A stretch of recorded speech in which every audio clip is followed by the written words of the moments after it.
monkeys!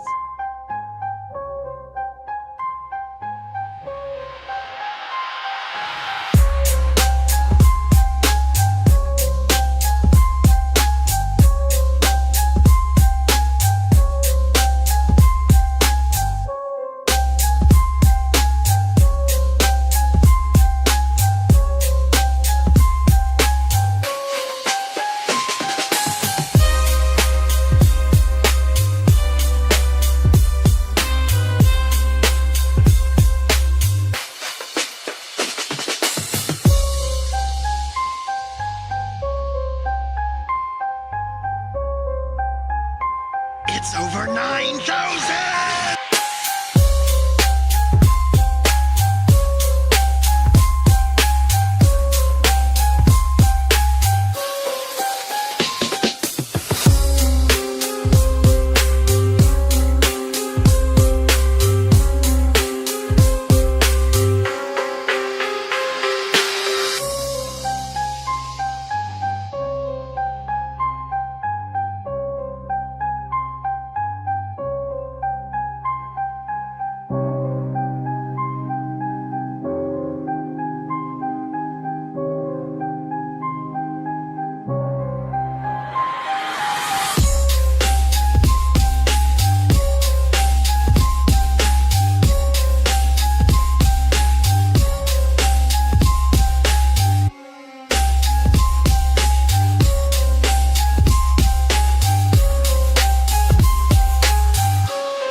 What it do, what it do, what it do, what it do, what it do. What it do, what it do, what it do, what it do, what it do, what it do, what it do, what it do. You should play a partner.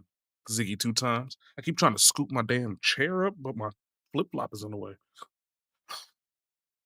All right, what it do, y'all, man? It's your player partner Ziggy2x, man. We back at it again with a new video, new day, man. I think Twitch just got hit with another damn ad, but you know what? It's all good, man. Y'all gonna live. Damn, it's a whole minute and 30 seconds worth of ads for that ass. Ooh. But it's all good, man. Y'all gonna live, man. Y'all gonna survive, man. Y'all gonna be back right in time for the new video to start up. Mm. We got that good coffee. Mm. Just had me a big old bowl of grits, buttered, slightly salted. Mm. Trying to get my early morning breakfast and late night dinners, and that's only what I'm eating. Trying not to spend no bread at work, man. Every time I buy some food at work, man, it's damn near $20, man. I'm getting paid bi-weekly and $20 a day, man. You know, that's like talking $240 or something crazy like that. Insanity. But anyways, man, we up in the building, man. Hey, we didn't get a chance to go to that Donald Trump canceling FICO. So we're gonna get into that. We got a couple of financial videos at the beginning, at the top of the hour, and then we're gonna slide into some degeneracy towards the end. Um, of course, if y'all see something that y'all like to see or something that y'all want me to see, man, don't be afraid to send it to my Instagram or my Discord. We are active in there. We are active in there. I mean, we ain't active, but people are in there and they're online and they can hit me up whenever they want to. Very personable, very peaceful. Hey. But anyways, man, we're gonna go on and get into it, man. We don't ain't gonna wait around because I'm pretty sure we're gonna be hitting hit with some ads left, right, and center all the day long. So let's go on and get into it, y'all. YouTube. What is up, Yeah, Peloton? look at that, look at that, look at Welcome that, to look at this that, look at that, look at that. 15-minute introduction to Look at Power that. Zones. Look at that. Power Zone training 15 is minutes. based on zone. Eat a dick. Hi, my name is Katie.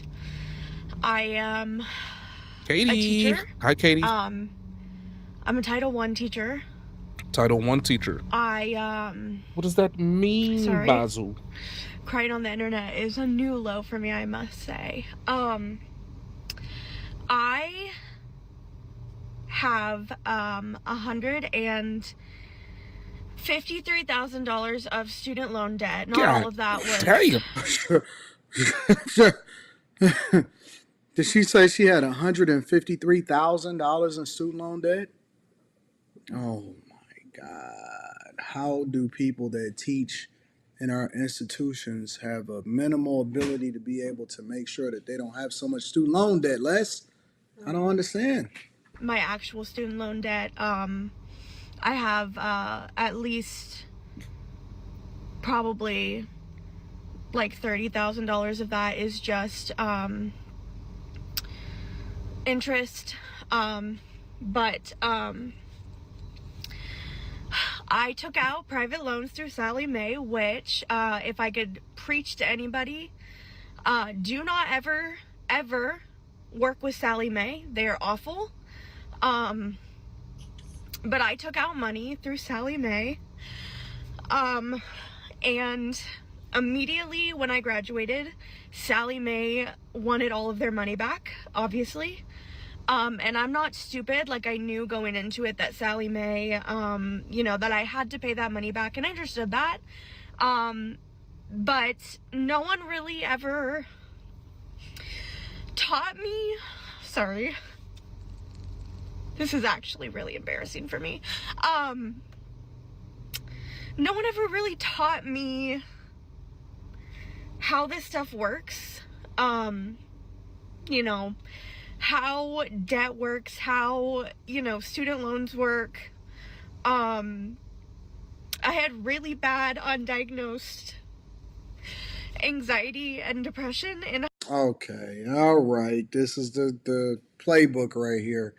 I always hear from these same people that say the same thing over and over again. Nobody taught me. Nobody told me. It's other people's responsibility in order to make sure that I do what it is that I was supposed to do, as though I was going to do anything different. And the reality is that it was always your responsibility. The same way that I knew at 17, 18 years old when I first went to college and I dropped out after the first semester and I said, skip this, I'm going to get a job. It's the same way that y'all knew but y'all chose to still go with it. For some reason, you thought that you was going to be forgiven or you was going to be able to pay it back.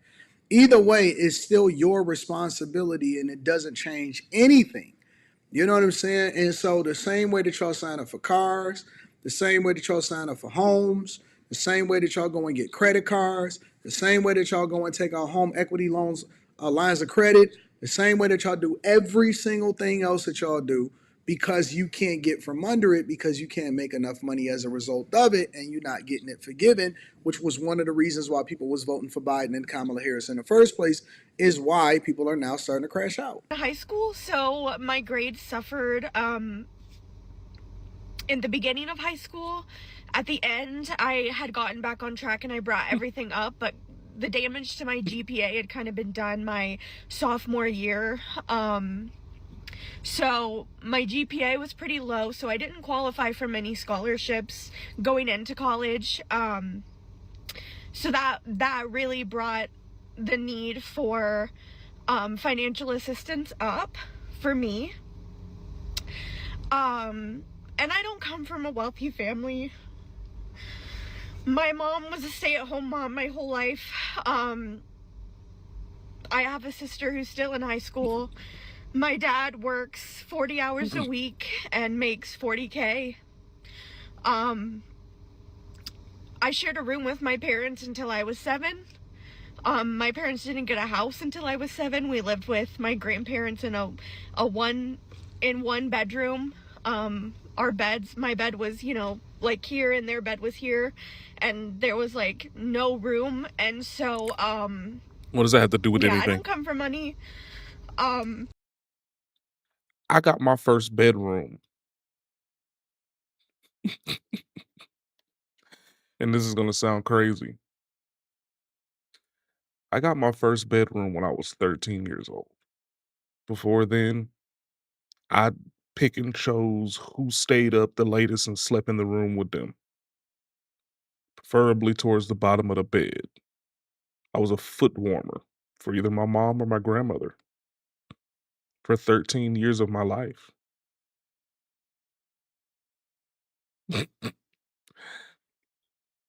Look, I don't care how deep in the trenches you think you are or think you were.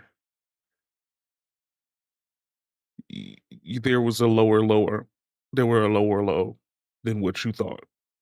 And people have gotten way higher than you, way higher than me, way higher than a lot of the people around you that you might even call successful, from way lower.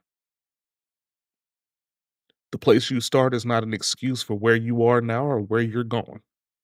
And if you use it as so, you're the problem.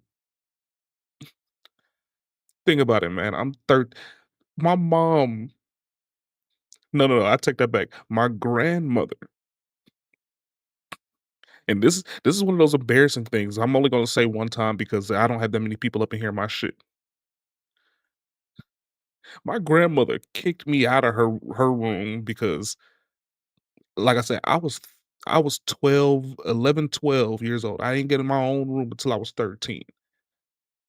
I had one wet dream,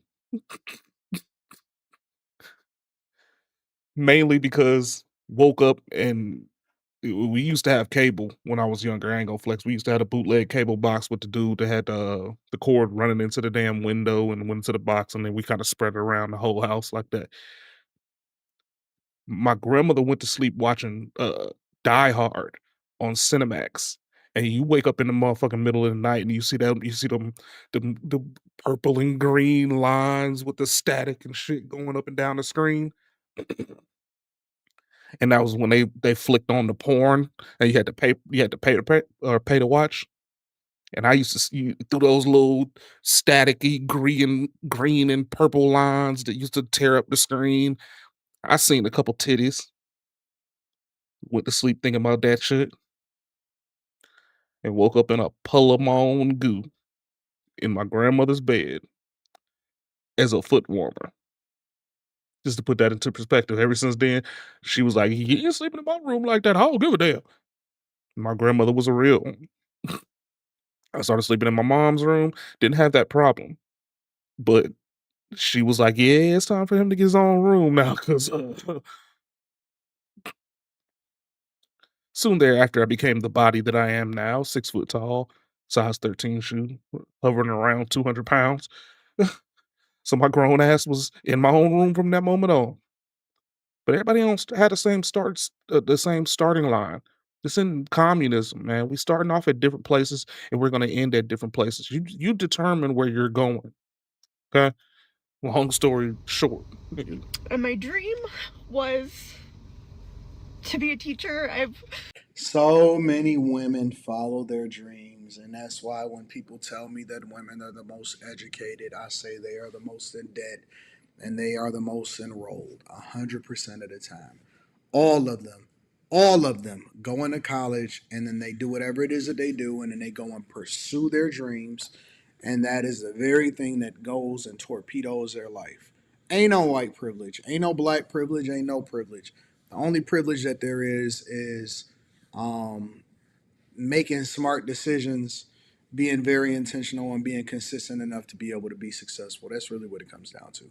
Very thankful that I was wise enough not to follow the crowd and just to run my race. Never find myself in these type of situations. Sorry.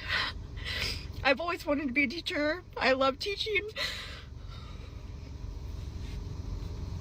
I'm passionate about it. I love getting to watch my students grow and getting to come in every day and see them and know that I'm making a difference in their lives. It is.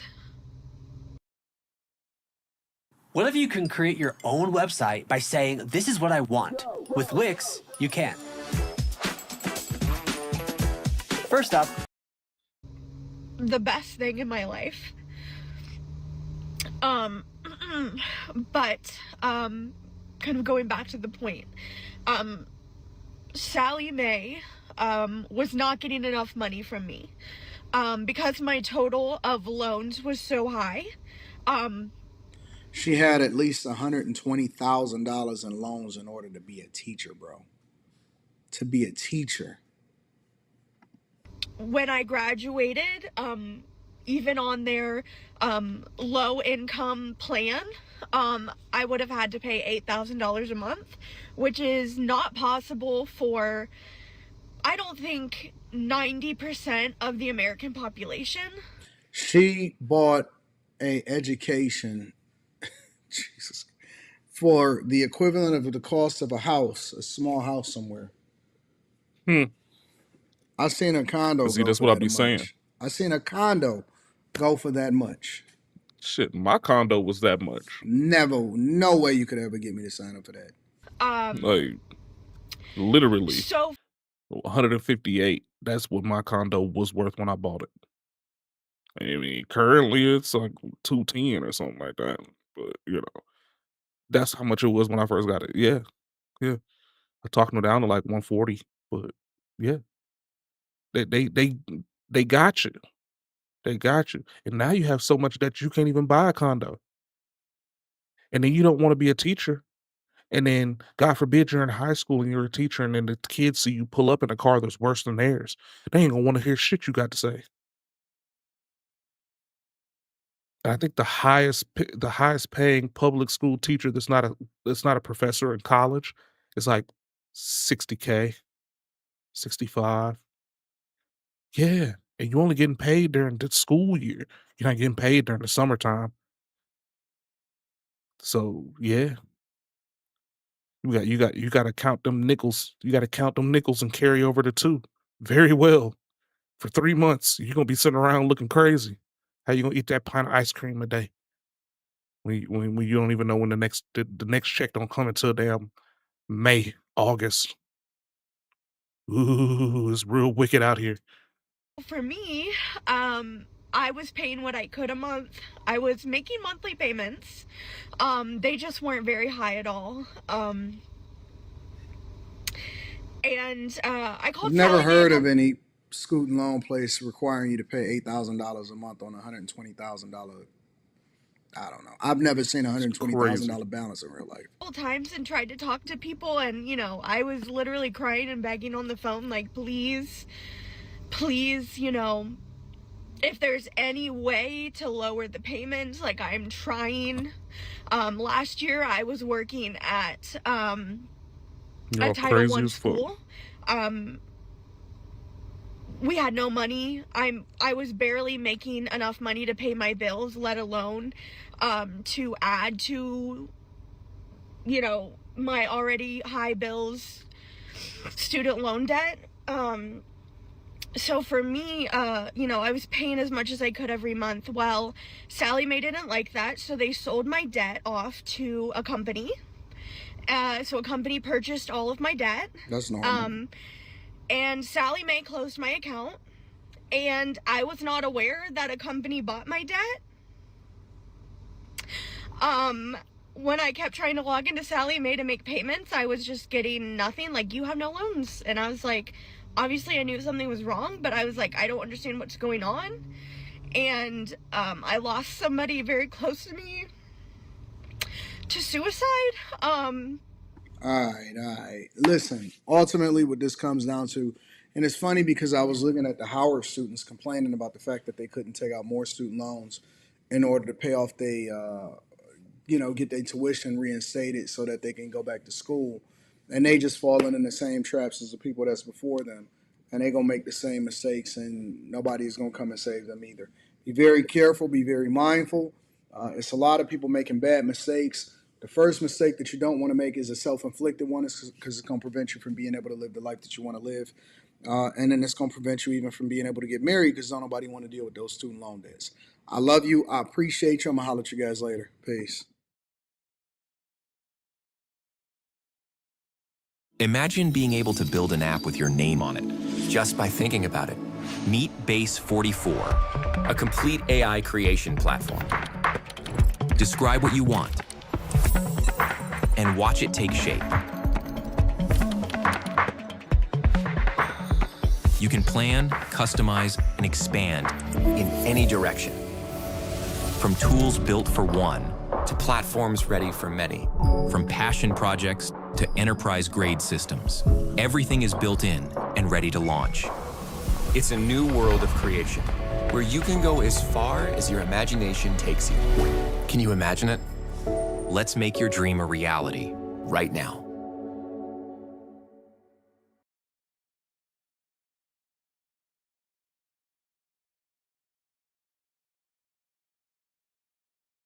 Old Spice Gentleman Super Hydration Body Wash. Vanilla and shea. 24/7 moisturization. You can't afford the maintenance on a luxury car, then you should not have the f***ing car. Do not get on the internet crying about the fact that you have a f***ing big ass maintenance bill on a f***ing luxury car that you know the maintenance is going to be out of this motherfucking world astronomically high. You can't afford the maintenance with me. You can't afford the car. Well, what have we been seeing? We've been seeing a lot of Hellcat drivers, BMW drivers, Lexus drivers, Mercedes drivers. All of these guys have been coming up saying, my payment, Orlando, is too high. I'm paying $2,000 a month for a BMW. I'm paying $2,500 a month for a Hellcat. And I'm saying, you're driving around like you're a brain surgeon. Get up out of here before I come with some more in your mouth. Last scene. You're driving around like you're already rich. You're driving around as if you have the money to give away. You know what I mean? Like it's all about clicks now. And people are like, Orlando, listen. Orlando, the one thing you're not going to do, you're not going to shame me for having a $3,000 car note. Okay. I can't afford anything else. I'm probably going to be in bankruptcy and the car's going to get repoed. But guess what? You only live once.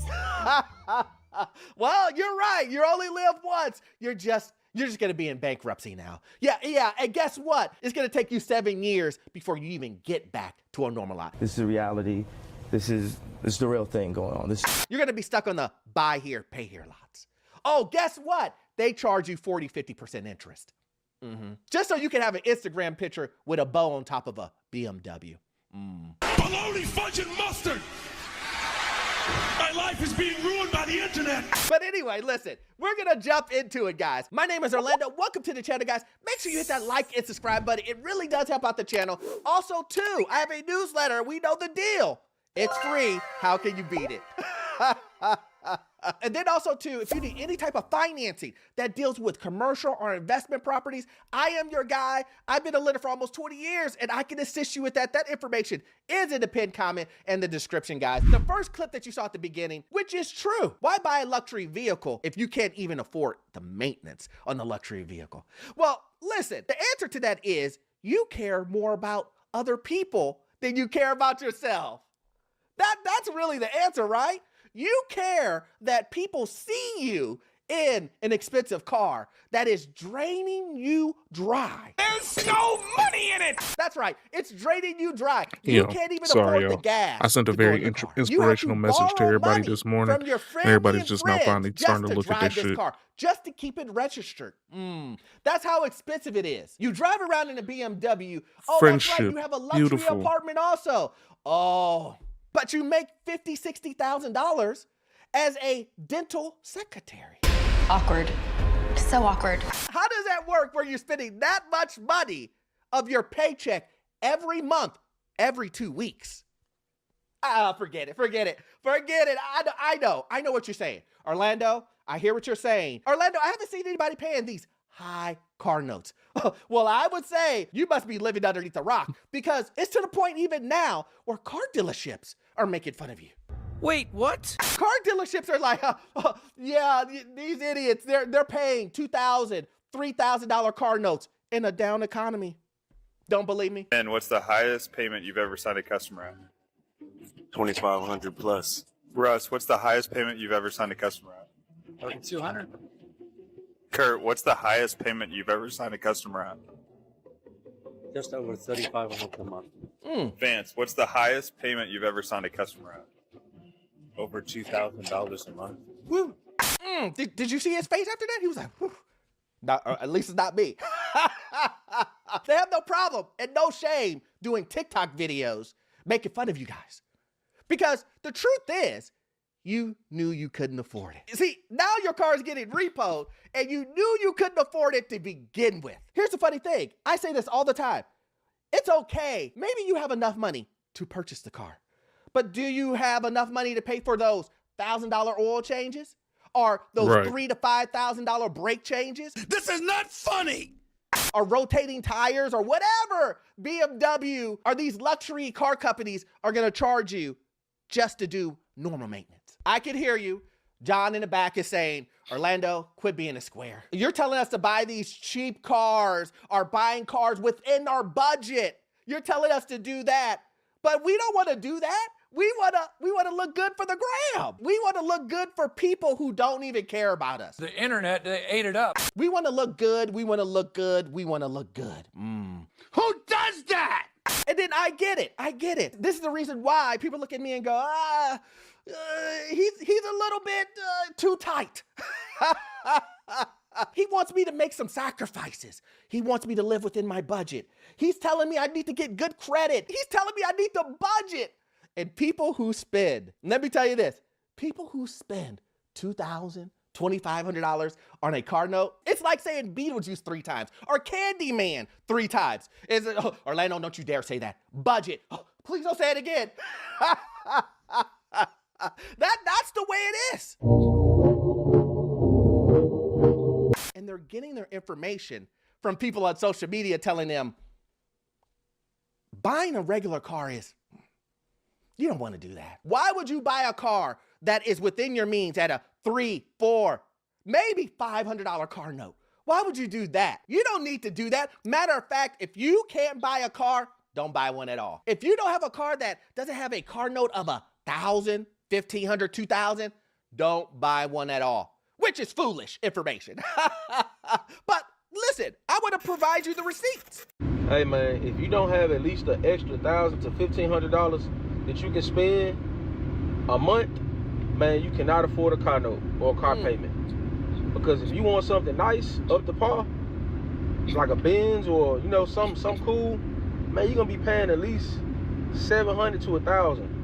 Shit, you can go get a new Infiniti or a Lexus brand new, and note gonna be down to be 3-4 something, and insurance gonna be down there 1 or 2 something. You already at $700 just off a Lexus or something. You know what I'm saying? That's modest. Not a regular car mentioned. It is a Honda, Toyota, a Kia. He didn't say anything. He just said BMWs, Hellcats, Lamborghinis, Range Rovers. If you can't afford any of those, you don't deserve a car if you can't buy one of those. This is the information that you guys are getting. Let's see where this has gotten us. Car repos hit levels unseen since 2008. Financial crisis? Get them. Get them. What I admire most about Grammarly is that you're still in control of the writing. It'll generate a handful of topics. Nobody give no damn about what you talking about Grammarly. You're telling me that people who couldn't afford a car bought a car that they couldn't afford and they're giving it back because they couldn't afford it? Yeah. Make that make sense. This is what I'm talking about, guys. If you let these people guide your life, if you are getting your guardrails, meaning how far you'll go outside of your budget, how far you'll go this way, how far you'll go this way. If you are letting these people on social media tell you, you need to start at a $1,500 car note. That's a great idea. Crazy as fuck.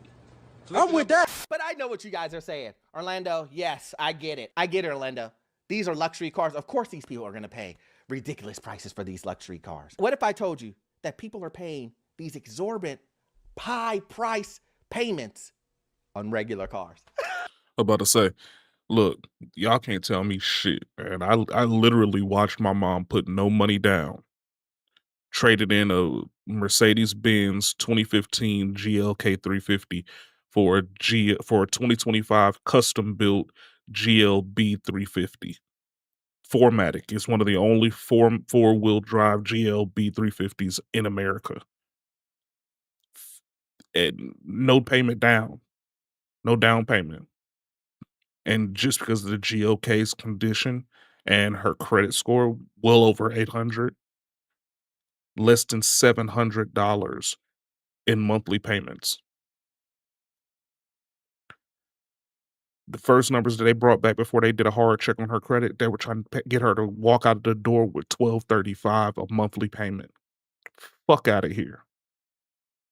Fuck out of here. That's why that's how I know when somebody I ask somebody I always ask numbers. You know what I'm saying? Numbers don't lie. When somebody gets a brand new car and you ask them how much for real? What is that? Oh, it's got the bells and whistles. Oh, okay. How much you paying a month for that joint? $1,200, $1,500. That means you got shitty credit. That means you made a bunch of bad decisions for a long time and you ain't fixed it yet. And now you're trying to make a worse decision and make it look good because you have a nice car. But if you're paying $1,500 a month for just the car alone and you still need to pay $1,500 a month for your living situation, no wonder people need these inflated ass incomes. My 2015 Volkswagen Jetta, even though I got a little bit of customized, a little bit of stuff on here, I could still go get at least $15,000 for it because I made a good decision when I picked the car. The car has not depreciated that much. It's 74,000 miles on it. That's a baby bird compared to most Jettas. Most Jettas are hitting at 120 right now and still running like ain't nothing going on. Good decisions. Equitable decisions. Hey. Organic decisions. See, if you make better decisions, then you can do better at upgrading your life because you're not living in deficit continuously. But I mean, okay, let him finish talking. What if I told you? You wouldn't believe me, right? People making stupid financial decisions on a car, right? A depreciating asset, an asset that you drive off the lot, it loses half of its value. Make it make sense to me. You agreed to pay $2,000. Let me repeat this. You agreed to pay $2,000 a month for a car that when you drive it off the lot, you lose. I mean, you literally drive it off the lot and you are losing. Make it make sense. Wow. Y'all, the reason why I'm sharing this information with you guys, because I don't want you guys to be like 17 thinking about getting your dream car. If you don't have the money for it, don't get it. You know what I'm saying? And to be honest with you, I just want to document my journey, how I'm going to get rid of it, right? So basically, boom, I financed this car. The vehicle in total was $39,000, right? But I was upside down $10,000, basically like $10,000. I traded my old Kia, and I didn't know, the dealership didn't tell me that the Kia's been in a lot of accidents. It hit a motorcycle, it hit a person. Like, they didn't tell me none of this when I got the Kia. I'm thinking like nothing's wrong with the Kia. It hasn't been in no car crashes. I asked him, he said no. So I'm thinking everything's okay, which was cap. Everything was not okay. But it is what it is. I financed it for 14. What is it called? It's called APR, something like that, 14%. I financed that for that, and my loan was $46,000, right, y'all? Okay, so before we continue, I just want you to understand and break this down, guys. You see how in the very beginning she said she was upside down. You know, I was behind, the car actually cost this much, but I was underwater on my Kia. The dealership didn't tell me that it had all of these issues. But what happened when you did find out? You were at the dealership and you found out that your car was underwater because of XYZ. But you still said, I really want this Jeep. I don't care. I'll pay 14%. Heck, I could be underwater $100,000 and I would still buy this Jeep. Sure. See, accountability is extremely important. Accountability in this will really set you right. If you make a mistake, no matter who's at fault, no matter if someone didn't tell you something, no matter if there was a clerical, it doesn't matter. At the end of the day, who has to deal with the issue? You. You need to take the information that you have in front of your face and go, I'm not going to make another decision.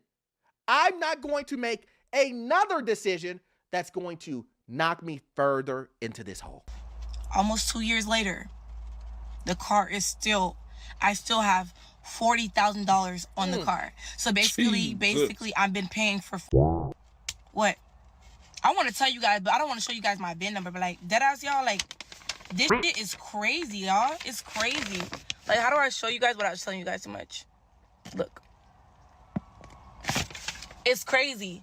And it's like, this shit is just like, you know, me struggling right now. My mom doesn't know I'm struggling. My mom is struggling too. And it's just like, it's hard because like, I've been making the ends meet with DoorDash. If it wasn't for DoorDash, I wouldn't even be able to eat. And it's like, this car is on my dad's name and it's on my name. So I don't want to f up my dad's credit. My dad's trying to get a house. He just got a house. He sold his house and now he wants to get another house. I don't want to mess up his car, like his credit, because my dad have really good credit, like 700. This car is on my name, is my dad's name. That's diabolical.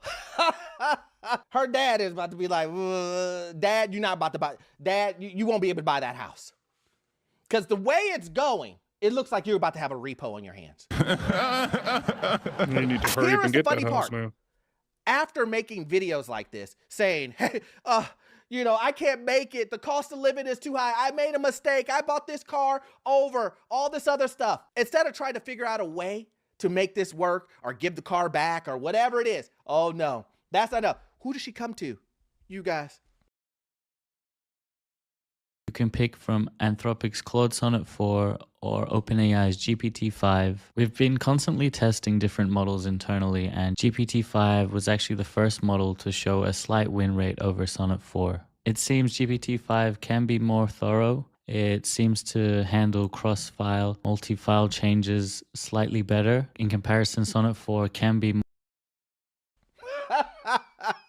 She comes to you guys and she opens up a GoFundMe. Don't believe me? Let's go ahead and take a look. It says, help me pay off my car and become debt-free. Oh, look at that. The economy is going down, and instead of paying off your debt, the debt that you have, your credit card debt, you and your family's debt that you use, instead of paying that off, you want somebody else to help you to pay off her debt. Right. Don't look out for yourself.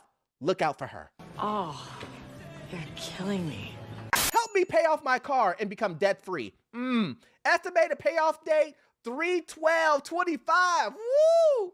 Her car be paid off, but not yours. This says here, the estimated amount for the payoff of your account is $40,000 and some change, good through $326. She's using pressuring tactics to make you pay off her debt.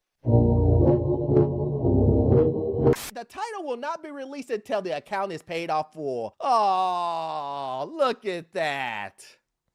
And this is what you guys are supporting. Now, look, just based off the video, looks like nails done, hair done.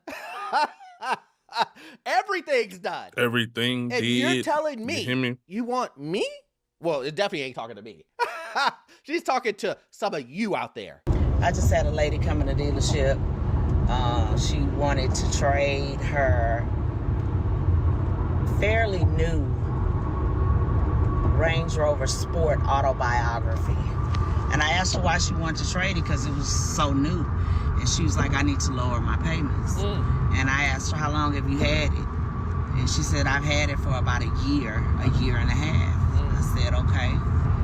And what kind of car are you hoping to get into? She said, I want to look at a GLE 53 coupe. I said, you're not going to lower your payments on a GLE 53 coupe. Oh, how much are they? Oh, new, they start at around $100. So you're telling me she comes into the car dealership. And she says, yeah, I can't afford this payment. So put me in another luxury car. Some people just don't learn. But let's go ahead and go into Orlando University. Listen, guys, this is going to be a pop quiz. I'm going to make this one easy on you. If you make $3,000 a month, should your car payment be $1,800 a month? Let me repeat the question because I know some people in the back didn't hear me. If you make $3,000 a month, should your car payment be $1,800? I'll wait, because I know this is a hard one. I'll wait. Yep. If you said no, you're right.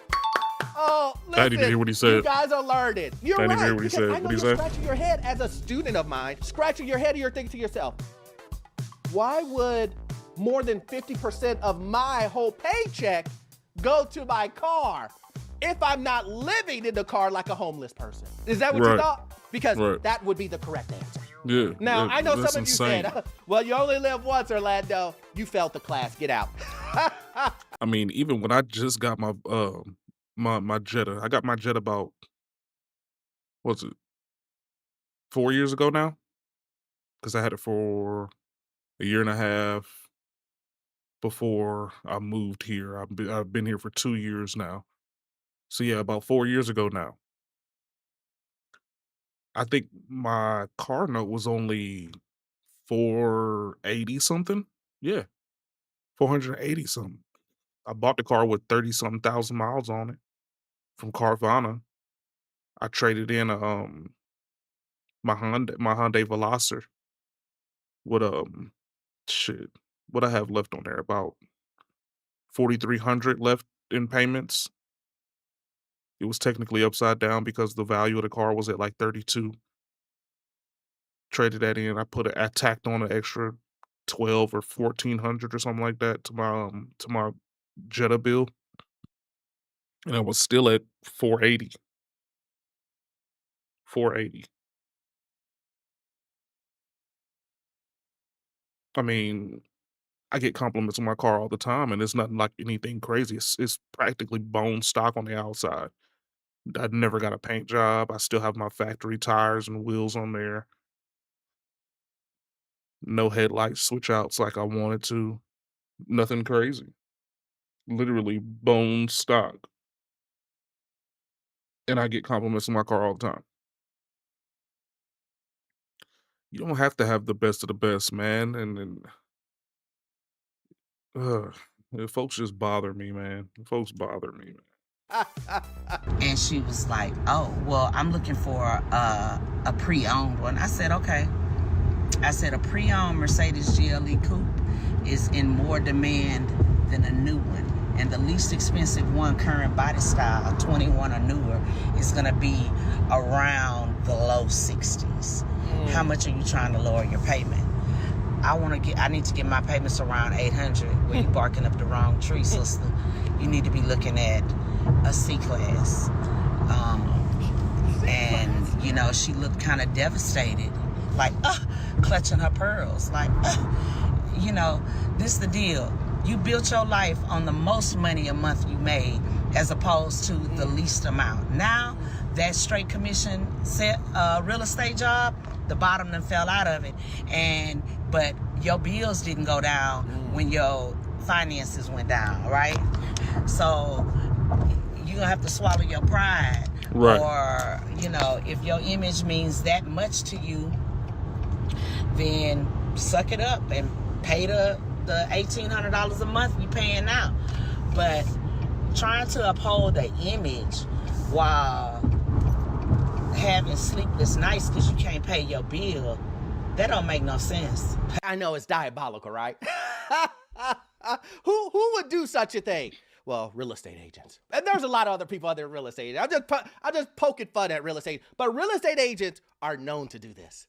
You'll see a real estate agent driving around in a Mercedes or these expensive cars, and they only sell one house. They only sell 1 to 2 houses a year. Yeah. That's it. They had a really good year during COVID, and now these guys are turning back the cars in. They're now saying, just like this lady, $1,800 ain't gonna work. I'm not selling any houses anymore. Have you seen all the inventory that's on the market? No way we're gonna sell houses. The economy is going down. No one's buying. Man. We don't even have any buyers. So I need to turn this car in. But listen, I can't go down too far because people are gonna notice that I'm not selling no houses. Exactly. That's exactly what the problem is. These folks out here trying to Big game. These folks out here trying to hold up an image that they already can't even hold up. That's what the biggest problem is out here, man. So I mean, once these folks figure out what they need to shut the fuck up and go do, it's probably gonna be a little too late. Because I mean, it doesn't take a whole lot to just notice that if you just go get a car that's decent looking, even if it's a newer model, not so newer model, if you own the car and you actually make some bread, you can go get the car that you really want, like how I'm doing. Like, I'm leveraging the fuck out of the fact that my credit is actually pretty decent. I'm gonna try to have some capital. I'm gonna probably pull some equity out of my home to make the purchase for this Porsche when I actually do it in about 2 to 3 years. And the way I've calculated it up already, I can go get a custom made 0 miles off the factory floor Porsche and literally be paying less than $800 a month, like, for a GTR 3S. I'm just saying, like, I could probably even get it lower than that, the more down payment I actually put down into it on top of my trade-in. But I don't know if I'm 100% down for the trade-in. I kinda wanna keep the Jetta just so I can have, the gold digger test for the first dates. You know what I'm saying? But, like, dead ass, I mean, like, I literally done priced it out. I figured out all the options that I can get that I would be willing to get or the ones I would be willing to settle for, and, like, it'll be, like, 670 something or no, like, 760 or something like that, like what? For my dream car? Hmm. I wouldn't be in no thousands. You know what I'm saying? So people gotta pay attention to what the hell they doing and what they're spending their money on, and not only that, you gotta pay attention to actual financing, excuse me, the financing talk and the financing loopholes that go along with it. I mean, if you're gonna be financing for that much, you probably don't need to be financing it, other people's problems. So the lower the mileage that you get on the car that you get is the better off. A lot of times these people are paying thousands of dollars for cars that have over $50,000 or 50,000 miles on 'em. And they're just gonna be getting saddled with all kind of bullshit that the previous owner had. They done ran that shit to the ground. They was racing, blowing tires, popping curbs, all kind of shit before they gave the car away. And now you gotta deal with it. Because the only thing the dealership is gonna do is fix it just enough to where ain't no bells and whistles lighting up on the damn on the dashboard, and they're gonna sell it to you for a premium. closest MSRP that they can. That's what they do. Don't even give them the opportunity. Yeah, people do care about that. They care more about their image than they do themselves and their family. I know. I can hear it right now, Orlando. That's not true. There's no one out there that really cares more about their image than they care about their family and themselves. Well, if that's the case, then why wouldn't you trade that in and go to a Toyota? Why wouldn't you go to a car that you can actually afford? Instead, you want to wake up in hot sweats. Whew, I just had a nightmare where I couldn't pay my car note. Well, that's your reality. Don't be a fool! Instead of you saying, I know the solution to this problem, it's, I have to cut my expenses because my income isn't there. You go, how can I buy a car that looks expensive for the least? And this is where the used car portion comes. You would rather spend $80,000 on a 2020 BMW just to have the look of the BMW than buy a 2025 Toyota. You would rather spend $80,000 on a 2020 BMW because of the image than you would buy a 2025 Toyota. Kia. What did he say? Listen, I think I've said enough. Listen, guys, it's going to continue to get worse before it gets better. So please, my viewers, this is in all seriousness. You need to make sure that you have your credit together. You got to make sure that you're saving. You got to keep your head on the swivel when it comes to your job and the stability of what's going on with your job. You need to make sure that you can put yourself in the best position that you possibly can. You're going to have to make sacrifices. Listen to me. If you want y'all, to I'm have actually about to use financial the freedom BRB at sign any right point, quick. meaning lower your debt, meaning Gotta do the BRB saving. sign right quick, man. I gotta go to the restroom and I have to make a call. I forgot it's about to be 10 o'clock. So yeah. Give me a few seconds. I'm gonna be right back, y'all.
Alright. My bad, y'all. My bad. I had to make this call. Trying to get my bread right, man. I had to call my HR folks about some shit.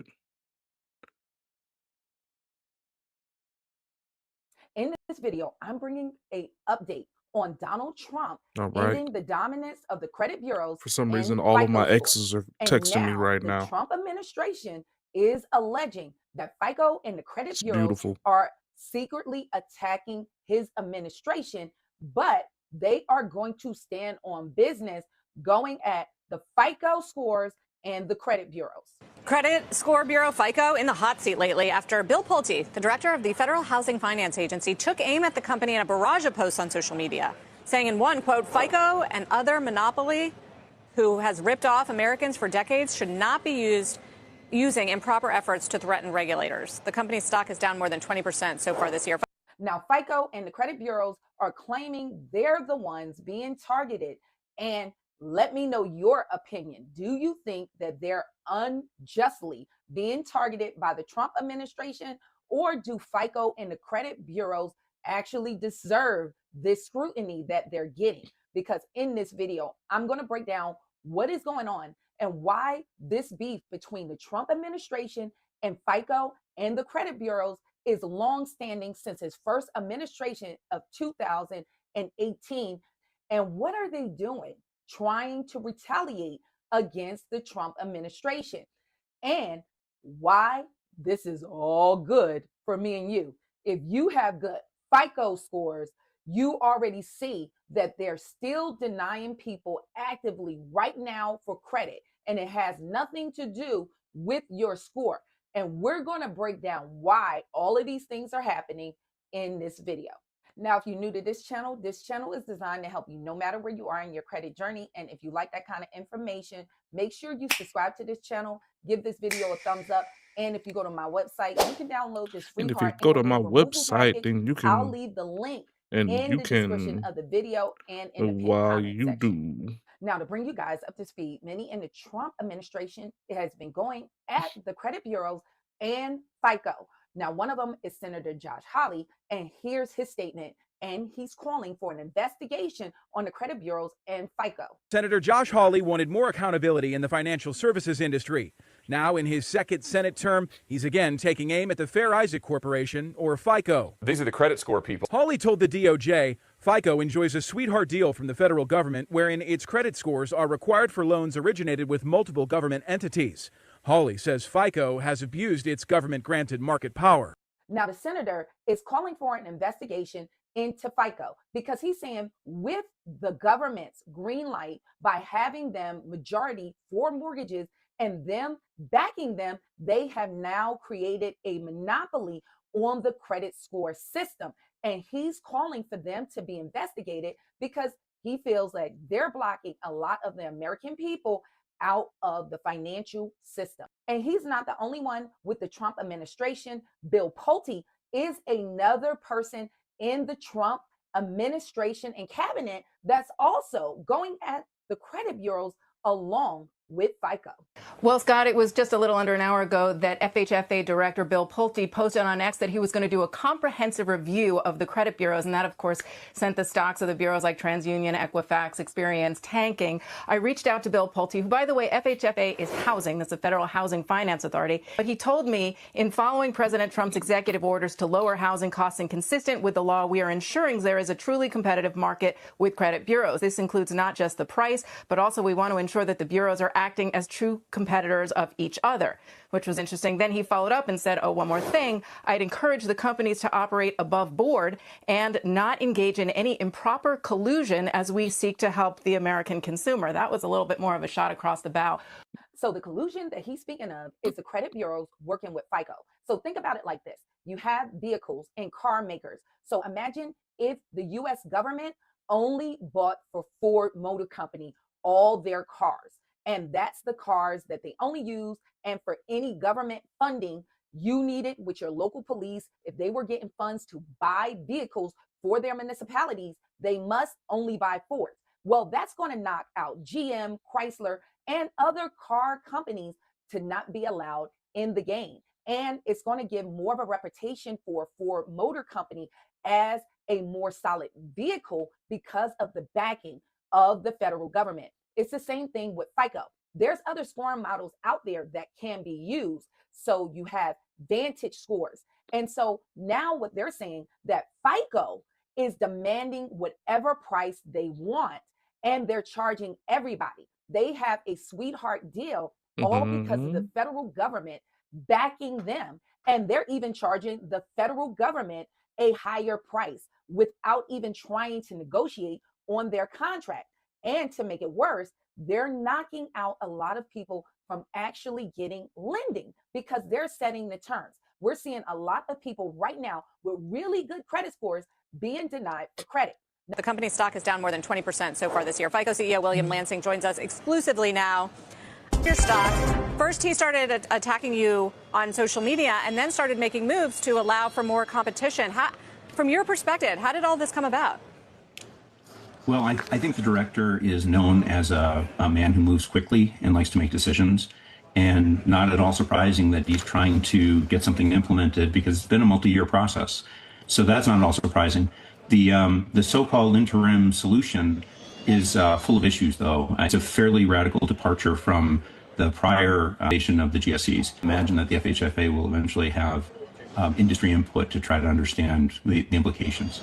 Now, one of the parts why Bill Pulte is accusing them for retaliating against him and the Trump administration is because back in 2018, Trump and his administration passed a law to allow more competition when it comes into scoring models and even some AI models. Trump in his first term created the Credit Score Competition Act that seeks to modernize and expand credit access by encouraging. I never understood why, if you're at a desktop stream, why do you need a wireless microphone? Just go get you a shotgun mic and have it off screen. Crank that bitch up. That way you could have the quality. I mean, I'm not saying her quality is bad or anything. I'm just like, I never understood it. Why add extra technology for nothing? The use of advanced and inclusive scoring models within the mortgage market. Now, the act was included in Section 310 of the broader Economic Growth and Regulation Relief and Consumer Protection Act, signed into law on May 24th, 2018. Now, this would expand access to credit. The act aimed to address limitations of the classic FICO scoring model, which excluded or disadvantaged borrowers within thin credit files or limit access to traditional forms of credit. This disproportionately affect minorities and first-time homebuyers. Considering alternative data, the newer credit scoring models validated under the Act can incorporate a broader range of data, including rent, utility, telecom bills, which were often excluded from older models. This expands the criteria to use to assess creditworthiness and potentially increase home ownership opportunities for many Americans. This policy shift stands to benefit up to $1 trillion in additional mortgage activity, billions of creditworthy Americans, including veterans, young borrowers, and those in rural areas, especially those without traditional credit history. So here is the reply from the FICO CEO. His basic claim is that you're a monopoly. Is that true? Well, we have large market share. That's true. And FICO in almost CEO. all places where we sell scores, there's no mandate from the government. It's strictly, it's a free market and people choose our score. Why do they choose our score? Why is our score the industry standard? It's because the score is great value and it does a great job of predicting the likelihood that a consumer will repay the debt. There is a lot of advantage from an efficiency standpoint to have an industry standard, to have a single score. As soon as you get into duplicate scores, you have to do duplicate modeling across the entire industry. It's a very complicated industry, obviously, running from mortgage originators and brokers through lenders to the GSEs to ultimately the mortgage-backed securities investors. And so, having multiple scores knocking around in a system like that is not very efficient. Now, with FICO scoring model, they actually dominate the industry. Even with the credit bureaus, you have Experian, TransUnion, and Equifax, which they are each other competition. But with the FICO scoring model, they're the only one that dominates. So it's like only Apple phones are used. You don't have Androids. They just dominate the market and no one else can use anything else. So they get to dictate the price. So on the competition story, now Vantage Score 4.0, I guess, which is your competitor, mortgage lenders can use that to originate loans backed by Fannie and Freddie. How big of a deal is that for your business? Well, to be determined.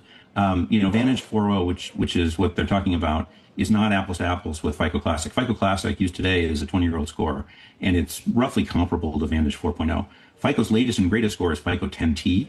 That's the score that was approved by the FHFA and has not yet been implemented, but it was approved. And it is the most predictive score. I think that the GSE data and analysis would show that. We have a white paper on our website that explains the differences, but it's far more predictive. It's likely to result in 18% fewer credit defaults, and probably score as many as 5% more people. So not score, but qualify as many as 5% more people. So now, as you can see, of course, that is bad for FICO and the credit bureaus if they're using alternatives. And this is why they're very upset, and where the Trump administration is feeling threatened, because now they're actually attacking them with their own lobbying groups to try to get those that support the bill and these new changes up out of office. Well, that's what I was going to ask. If you have a view on whether it makes the system less safe or more unsafe, if there are others in there that you claim don't do as good of work as you, or as stringent of a process as you do when it comes to evaluating credit. That's exactly the problem with lender choice, the so-called interim solution, because ultimately in half the market, the conforming market, the risk is borne by Fannie and Freddie and ultimately the U.S. taxpayer. And if you have two scores and lenders can choose, or consumers can choose, market participants can choose between two scores, you're going to have a race to the bottom. And we learned a lot in 2008, and I would hope that we wouldn't repeat it. If you create an incentive for shopping around to get the most lax score, you're going to get shopping around for the most lax score, and you're going to wind up with real safety and soundness threats to the system.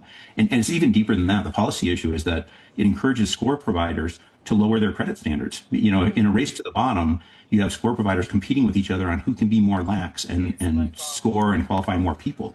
And that's not something that's going to make the MBS market happy, and it's not going to make the U.S. taxpayer happy. And so there, real challenges with that.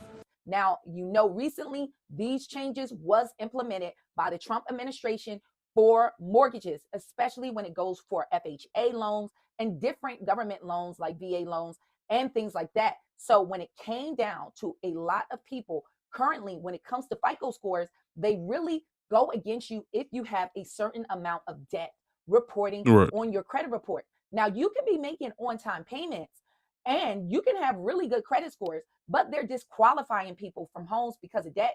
And a lot of this debt came from the inflation from the COVID-19 pandemic.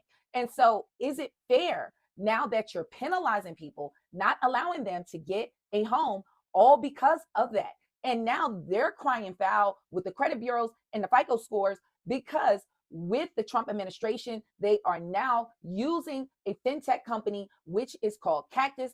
And they look at different ways just outside of credit scores to see if you can afford a home, even outside of your debt, and different factors that make people qualify for more mortgages. Now, why is this important?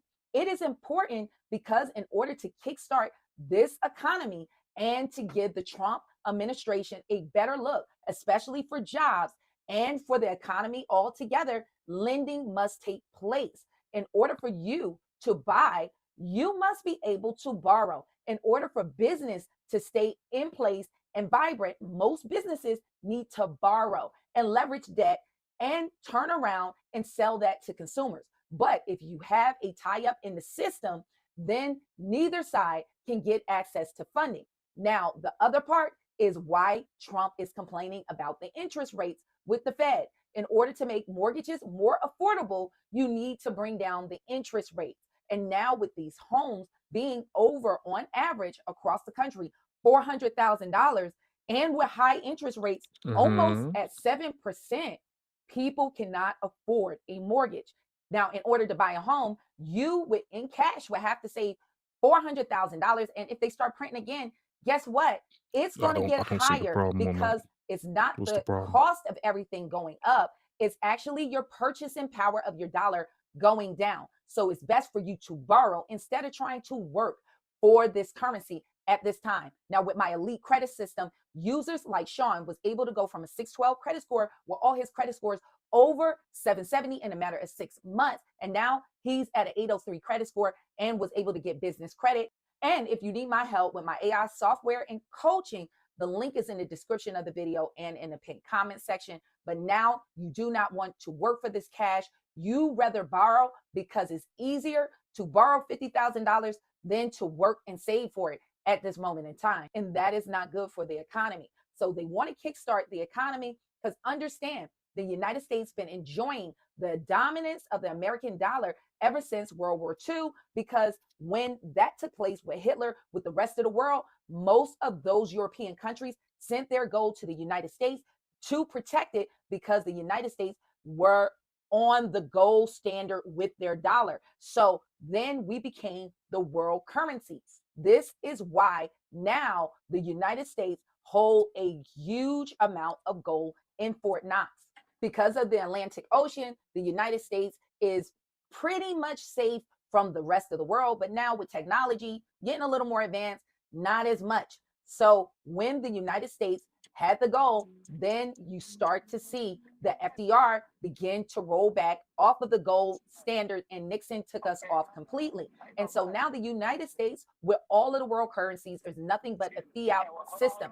It is backed by nothing, this dollar. It is a medium of exchange. You used to can exchange this dollar for its value in gold or silver when you went to the bank. And now, because it's backed by nothing, you see inflation when they put more dollars in the money system with stimulus, also lowering interest rates. The rest of us felt the feel of the inflation, and many of us had to go into credit card debt just to survive because the prices of everything was going up except for your paycheck. And in order for when they double that money supply and for you to stay pace with inflation, your wage would have to double. So if you made $20 an hour, when they doubled the money supply, you're really now only making $10 an hour because everything around you went up. A bottle of water that was $1 now costs you $2. This is why I personally trade out my US dollar for silver and gold, because this is nothing but credit. People don't understand the dollar is backed by nothing but people's faith in the United States. And the US dollar is being challenged. So I trade out the dollar for gold and silver every month. Silver and gold is God's money. If you want to do that, you can sign up for Quicksilver, where they can send you your amount of gold and silver for whatever you program. And it's best to save your money that way, because maybe not all of your money is being saved in silver and gold, but understand they're robbing you of your most valuable asset is your time. If you're working for dollars and you saved $1 million and then they start to print, putting more money in the system, then they double the money supply.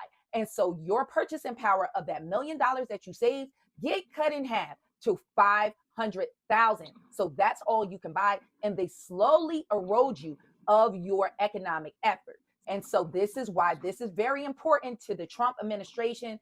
And you know, Republicans most of the times hate regulations. They want more free market. Now, this can be good and bad, but in this situation, it's actually better for the American people if we have other options in order to get access to funding. So hopefully this information was helpful. If you have any questions or comments, leave it in the comment section. But if you need more detailed questions from me, you can go to my website and all your questions go directly to my cell phone. I hope to see you guys in the next video. Stay tuned. Having an e-commerce store and a brick and mortar store, keeping track of inventory was a headache. Being able to use Shopify in-store and online, it kind of made that seamless for me. We can actually work on other things, more important things, because Shopify does it all for me.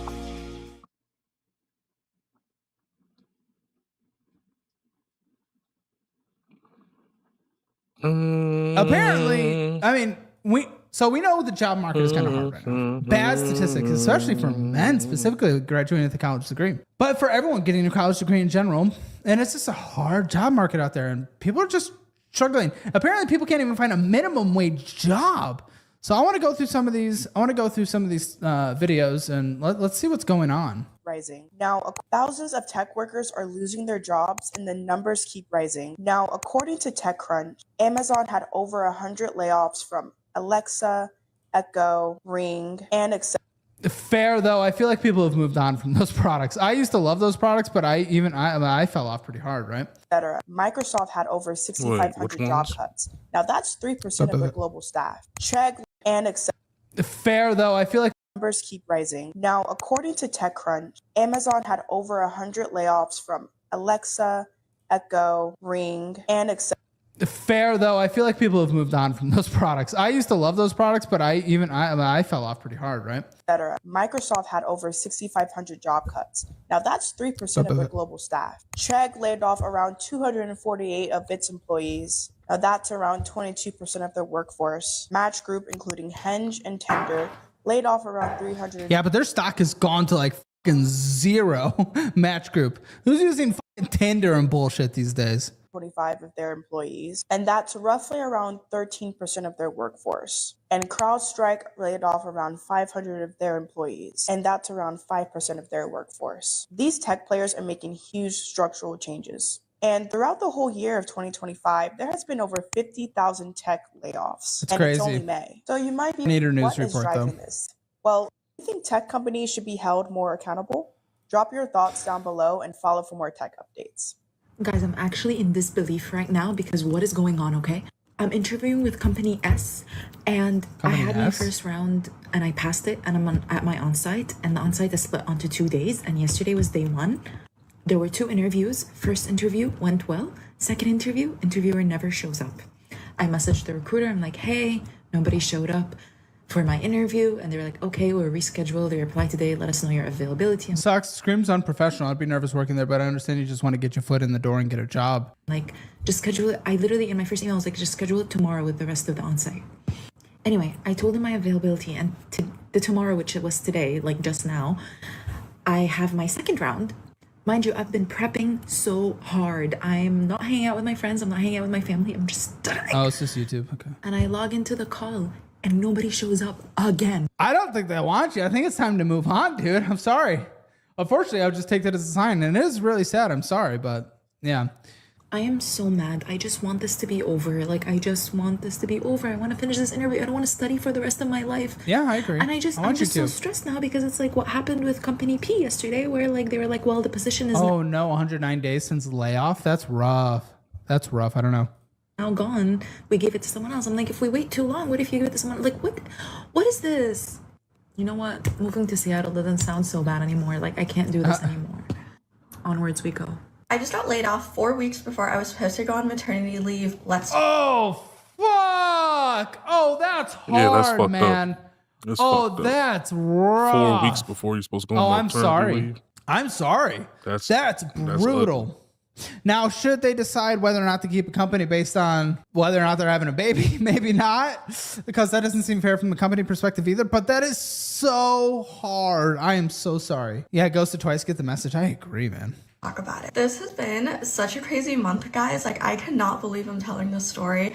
But let's get into it. Midway through my pregnancy, I got a new manager, and I had already told my old manager that I was pregnant, and that went. Nah, send a lawsuit, I'm pretty sure. That seems intentional. You're right. If it's intentional, then yeah, lawsuit, because that's fucked. That's fucked. Now, if they're doing massive company rounds, should there be like a pregnancy star next to someone's name that says they can't get laid off? I struggle with that as well. But if it is targeted, that is lawsuit waiting. So hopefully she at least talks to someone, right? Incredibly well. He was very supportive. He said all the right things. Around mid-April, I got a new manager, and I ended up telling them on their 3rd week that I was expecting. It was about 20 weeks at this time, and actually the reason I told them I was really nervous to tell them is because work wanted me to fly out to Georgia to do some stuff, and my doctors 100% did not want me traveling to the south during my pregnancy. And so that gets so hard.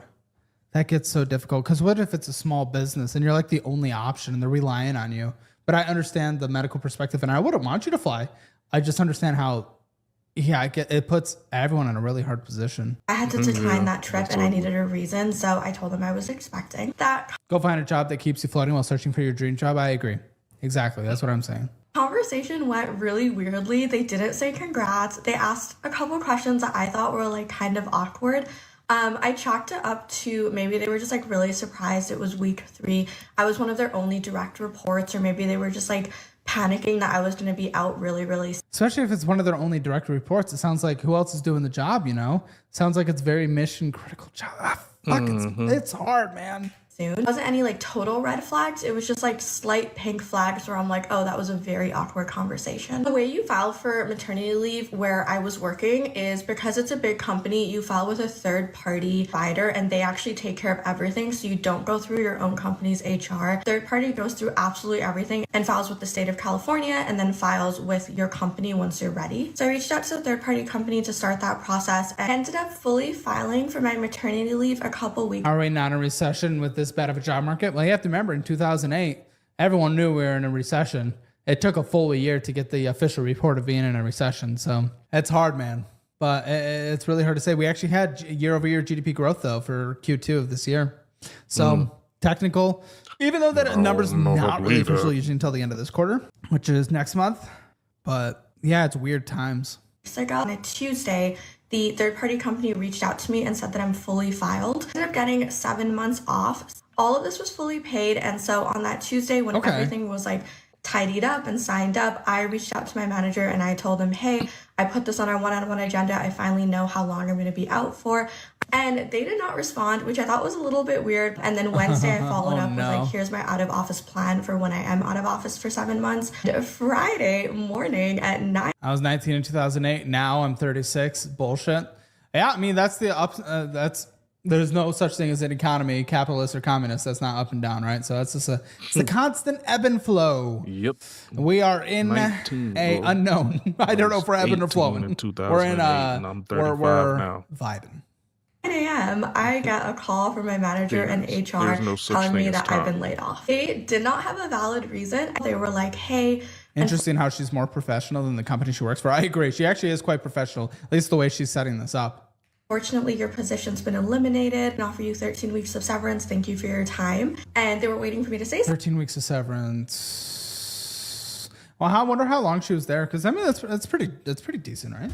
Like we do, if we ever have to lay people off, we've never laid people off, but if we've ever had to fire someone for cause, which we've had to do twice, we still offered incredibly generous severance. Yeah, I mean, that's almost 3.5 months, right?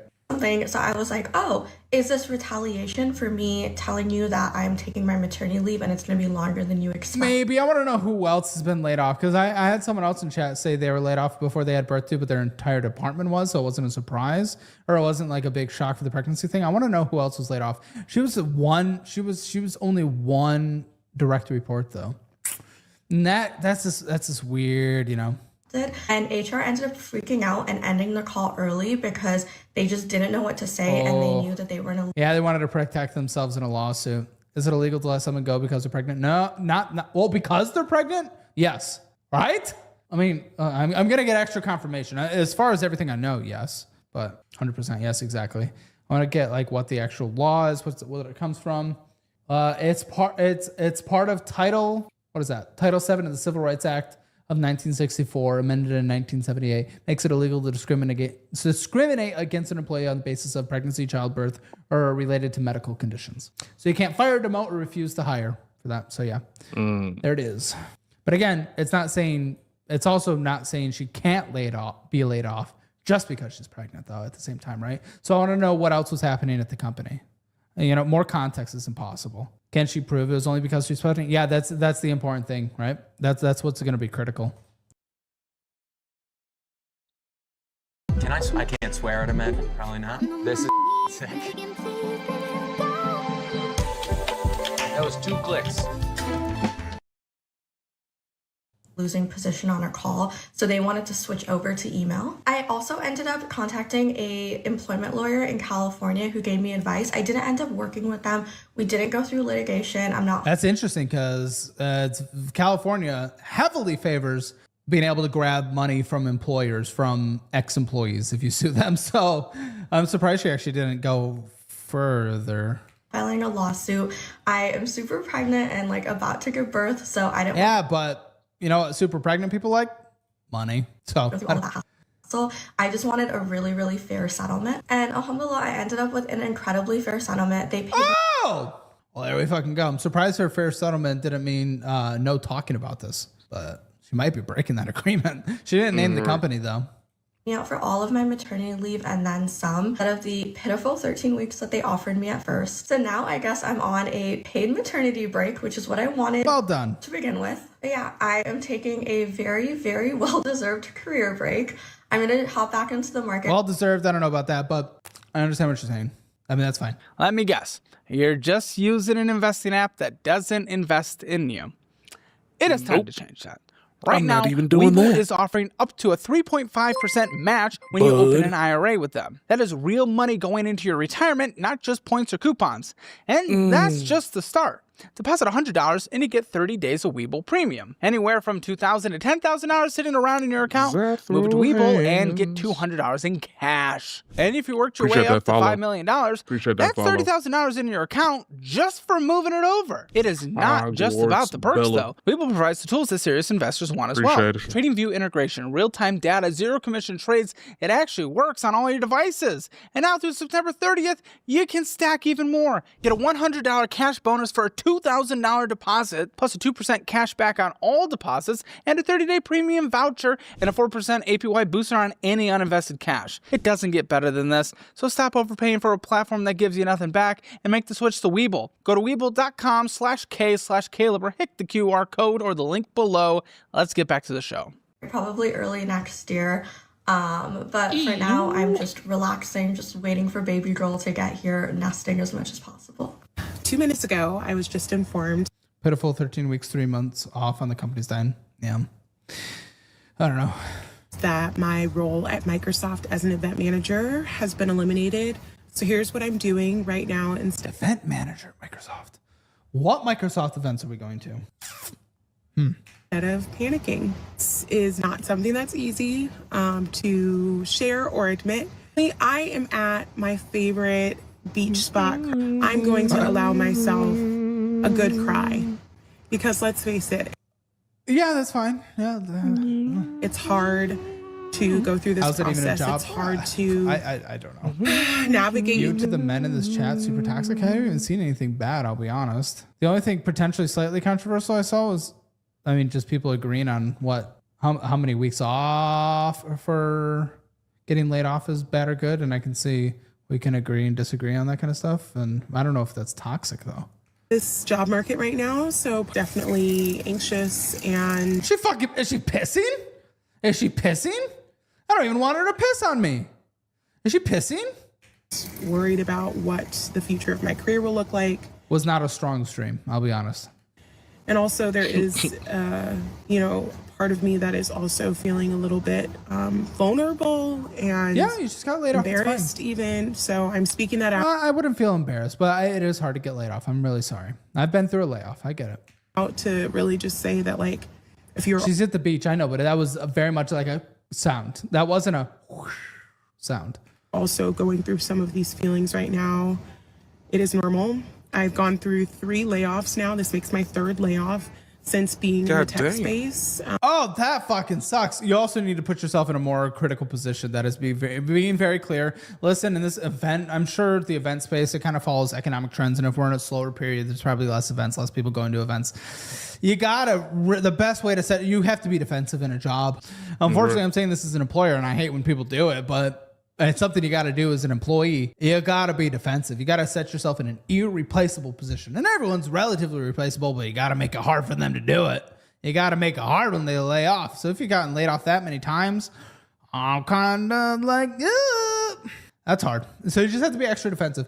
So I can say that I'm kind of an expert in the tech layoff experience, unfortunately. I want you to be an expert in something that makes it harder for you to get laid off. That was the thing. I definitely know how to navigate this by now, but it doesn't make this experience that's not a tech layoff. That is so number one, a layoff. Good cry. Give yourself necessity. At least 24 hours to just process what has just happened. Cry it out, to feel it, to really just come to and understanding to Your really just give bot myself a moment of probably not gonna compassion. type it to you. I Why would work I really type to you, hard. bot? I'm very passionate about what I know, but you're in a space that is very not even close to recession resistance. She plans parties. Exactly. I mean, that's well, you have no sympathy. I have sympathy. I mean, it sucks. This is someone who got laid off. That's hard. But but it is certainly, I feel like, one of the first things to go, right? What it is I do. Every And time. I tend to connect a lot of my There's no a lot of my there are identity no to the work events. that I do. And Yeesh, last time I got Once the fired, budget I for the texted job him starts to previous go manager down. about it, and he got me a job in 24 hours. Whoa! Good for you, Noxons. Yeah, it's good to have those connections to fall back on for sure. I got fired, In my hope I get laid off tonight. I hope you don't, Tanner. industry, I don't think it's completely terrible because I'm very community based and A community. job is a job. Still sucks to lose your livelihood. Exactly. That's what I'm saying. Like we should still have sympathy for sure. Doesn't It's definitely a part of my survival. So I'm not seeing it as a complete red flag. But yeah, I definitely sometimes take things very personally. So, and you know, just really acknowledging that layoffs are just part of the industry. They are, but you need to position yourself better. That is pretty objective at this point, right? Unfortunately, with, you know, current tech climate and AI and automations, there's a lot of, you know, ambiguity in navigating this space and really giving myself compassion as I'm moving through this. Is what I'm going to do. It's what I'm going to prioritize, at least for the next 24. People that say things are a red flag are a red flag. Yeah. Honestly. Yeah, more kind times of, than most. For 48 hours. All right, We number talking 2, leverage Oh, fuck, that was his number 1? Okay, let's see. network. I cannot say this enough. Yeah, that's what I said. Leverage your network. Every single job I've had up to this day, including my Microsoft role that I just got laid off from, I have leveraged my network. Meaning Always. It was because of someone within my network we're not why watching I minutes got of that her. connection and was able to. Sorry. Good luck, lady. Good luck. Oh, she's already crying. She's crying at the end. You know what's That's hard. worse than being unemployed? Having to Being homeless, drug addict, alcoholic, cancer, losing a loved one, being on a plane that crashes. budget the money that you literally don't have. But that's what I'm doing today. So I'm Sarah, I'm 28. I am unemployed because I quit my nursing job a while ago and I'm still trying to figure out what I want to do. So today is the beginning of the month and that means I got to budget my money. So currently I am on unemployment. Okay, so you paid into the system, you get it in case of an emergency. That's what it's there for. I feel like there's such a stigma being on unemployment, but I'm honestly so thankful for unemployment because I honestly no shit. But you Sorry, also Bella, paid I don't into have it. a keyboard. Like no shit. know what I would do at That's this why I have a time. microphone. But I got $620.82 for the last 2 weeks after I certified. That's the only money I have coming in currently, besides a little bit of change that I earned from social media. Other expenses included my car payment, which was $281.25, my electric In our payments, because that is risk over our head in the case of an emergency, Yeah, i.e. exactly. a layoff, where you get less money via unemployment. You know? Yeah. Wait, she got unemployment when she quit? Wait. She quit? Did I miss that? Wait, what the fuck? Thought this was all about layoffs. She said she quit? Oh, whoa. I missed that. Unemployment. She said, I'm unemployed because I quit my nursing job. Exceptions. Technically, every state allows unemployment if you quit for certain legal recognized reasons called good cause. Examples are work-related reasons like unsafe, hazardous working conditions. Okay, so I mean, it's the TikTok generation, right? You over-sensationalize everything. I bet she over-sensationalized something. She probably smelled the scent of bleach once from the cleaning closet, and she said she worked in an unsafe or hazardous working condition as a nurse. Harassment or discrimination. Well, we know everyone claims that these days, if even anyone even brushes against them in the hallway. Significant changes in pay, hours, or job duties. Okay, so like an excessive downgrade, maybe. Employer not paying wages owed. Well, that one's fair for sure. And I doubt she experienced that as a nurse, though. And then personal compelling reasons, needing to relocate due to domestic abuse. Yeah, that's fine. I'd like to support that. Following a spouse partner who had to move for work. I don't know if I like that for unemployment. Medical issues where continuing the job is harmful and there's no accommodation is available. That's fair. Caring for an immediate family member with a serious illness. Yeah, I can see that fair. And that's some states. That's not every state. So that's where it is available. Someone said, I feel like if it was those, she'd be milking it. Yeah, maybe, but she's also probably afraid of being called out and, being on some unemployment fraud or something. Maybe soft quitting. Yeah, maybe soft quitting. That's true. That is a possibility. Juvenile Karen's been spotted. Maybe. bill, which was $77.61. You can still be figuring out your career and still work part-time as a nurse. Sure.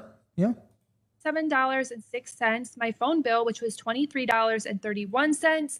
My random car insurance payment that I only paid half on, which was $346.41. In a lot of places, if you got that debt on the car, debt on the title, your car insurance is going to be more as well. So you gotta get the risk from out in front. You just gotta get rid of the risk, man. Gotta get rid of the fucking risk, and that saves you. Come this. And then also groceries, which I estimate I spent about $120 this month. So once I Whoa, that's cheap. She's being subsidized some way by groceries. Did she go out to eat? You can't afford. We've done the math. You can survive on 250 in Austin, Texas. I don't know where the fuck you could survive on 120. That doesn't make any sense. I don't know about that. add up all my expenses and subtract how much I got from unemployment, it officially leaves food stamps, me with negative probably lives at home, yeah. $1,534.56. Yeah, because she didn't say rent, right? Seriously crying right now. Bye. Is it just me, or does unemployment make you feel kind of boring? Open your eyes. Well, yeah, unemployment's probably boring. You don't have any purpose. You don't have anything to wake up and do. It's fun probably for a few days, but that's it. You know, we took a week off a couple weeks ago, and I didn't do anything, I think, on Tuesday or something, and that was more than enough. I could not do another day of not doing anything. So, I don't know. Like, whenever I meet up with friends or family, go get a job, like, maybe, yeah. What's new? What's going on? And I'm like, literally nothing. Like, then go do something going on, I would suggest. I'm looking for jobs, applying for jobs, getting rejected from jobs. Like, okay, that's different. At least she's putting in the work. Who knows how much she's putting in the work and how much she's curating those resumes, but yeah. The usual. And I feel like holidays are much worse because people are always like, oh, how's the job search? Find a job yet?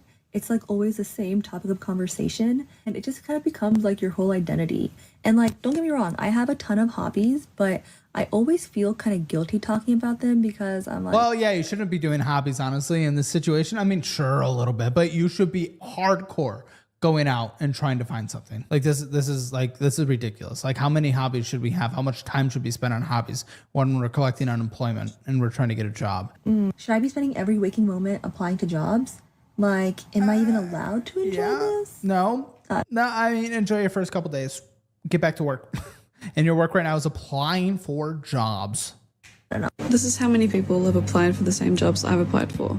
512, 242, 567. Yeah, but remember, a lot of people are mass applying. Listen, for what it's worth, we get people mass applying to our jobs. 90% are filtered out because they're not even meeting the basic qualifications on LinkedIn that says is required for the job. So that number is inflated. But yeah, it's very competitive. And right now is very competitive.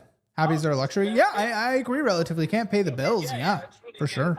157, 72. 76, 253. It happens. 830. It happens. 722. Okay. 200. 130. Okay. Oh. A lot of these 138. And that's just on the first page of my applications. Sure. And a lot of these aren't even expired yet. Unemployed for 4 months now. Get a job. God damn. Are you still working 60-plus hour weeks while Yes. watching competitors grow faster with No. seemingly half the experience and effort? Oh, Stop. well, You're yeah, maybe a little actively bit. sabotaging your company's future. Because right now, most business owners are stuck. They can't find enough talent. They're buried in inefficiencies. They're overwhelmed with daily operations, and they're missing precious time with their family. The pressure cooker of this modern marketplace.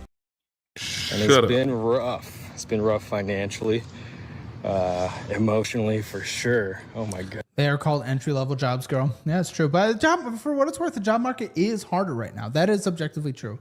And it's going to be more regionally affected depending on certain things, right? For example, I had a guest that we're uploading in a couple weeks, I think. Trucker working in the Walmart area of Arkansas. I think it's Northwest Arkansas.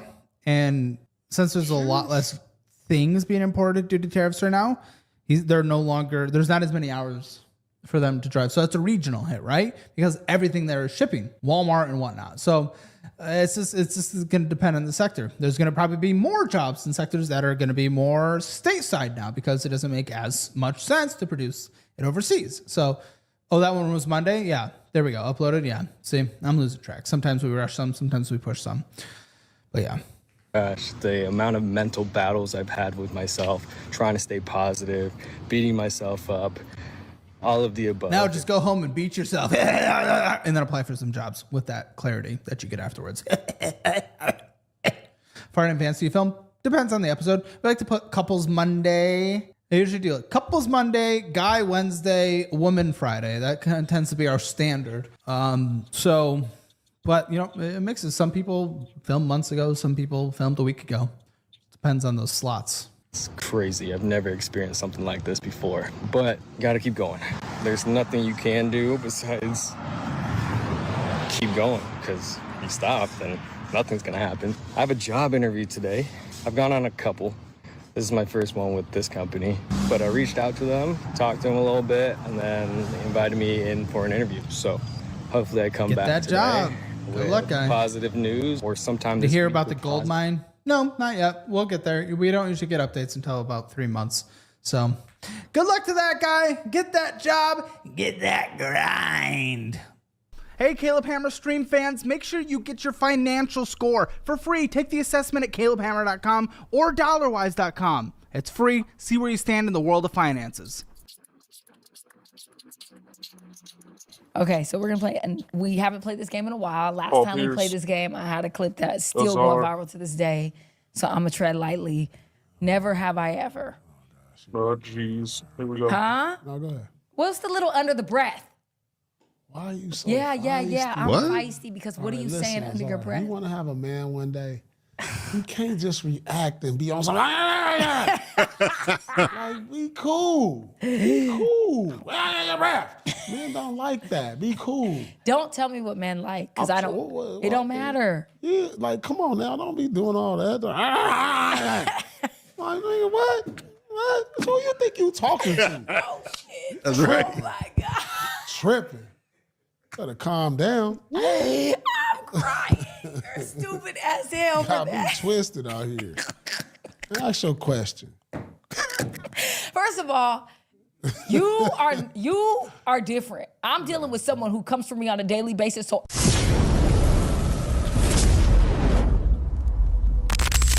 Yeah, to check her right quick. Get her back in line. That's crazy. Better calm down. I'm crying. You're stupid as hell for Got me that. twisted out here. Ask your question. Got me twisted out First of Hurry all, up. you are different. I'm dealing with someone who comes for me on a daily basis. So you don't have me in my feminine. You don't have me in my femininity because you say I'm a wounded duck, I have first night energy, I'm an older lady, I'm cooked. How many times you tell me, oh, you too late? You come for me and everyone sees it. So when I'm around you, I'm not feminine, but trust and believe when I'm around my mother man, baby, it's giving femininity all day, baby. What do you need? What do you want? What do you like? It's giving. It's funny how a lot of women say that, but really they don't have the ability to switch it on and off. What you do majority of the time is how you operate. So I don't know why a lot of women think that when they show themselves to the world that somehow they're going to be able to change when that perfect man comes along, because, you know, the dude that they're with isn't perfect. So they still mouthing off to him. They still snapping on him. So what makes you think that when that man comes along, you're going to automatically be able to switch and be soft and feminine and loving and caring and submissive? If you do, that's going to be phony because you've been operating in this energy for the majority of the time. Submission. It's giving all of those things. But around you, you have me in my masculine because I have a defense up and I have a guard up because you don't give that for me. You're not giving me, I can let loose and be my feminine because every minute you're coming for me, left, right, upper jab, undercut, da, da, da, da. We're in a podcast. We're in a podcast. Exactly. So don't compare to. Sometimes you just got to say the obvious, the truth. This is Paul Pierce and Azar, The Truth After Dark. If you don't know, Azar is a little heated this episode a couple times, and she's got a couple things to say for, I guess, the men online that react to this show, or men online that she quote unquote thinks talk about women all the time, which I'm tired of that argument, man. You late to the party. Everybody and their mother been talking about this, but can't really put their finger on what men are really saying wrong when they're being critical, when they're saying these things. They just say, you can't be saying that. We don't want you saying that. That's different. my life and who I have and my man and what I do to this. Okay?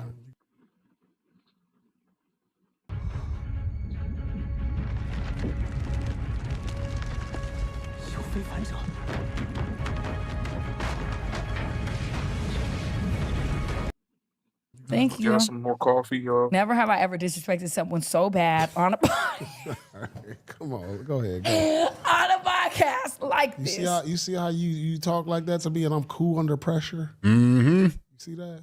I'll just stay cool. Well, yeah, and hopefully 5, like 4, 3, 2, 1, and then I come back with the game winner. yeah.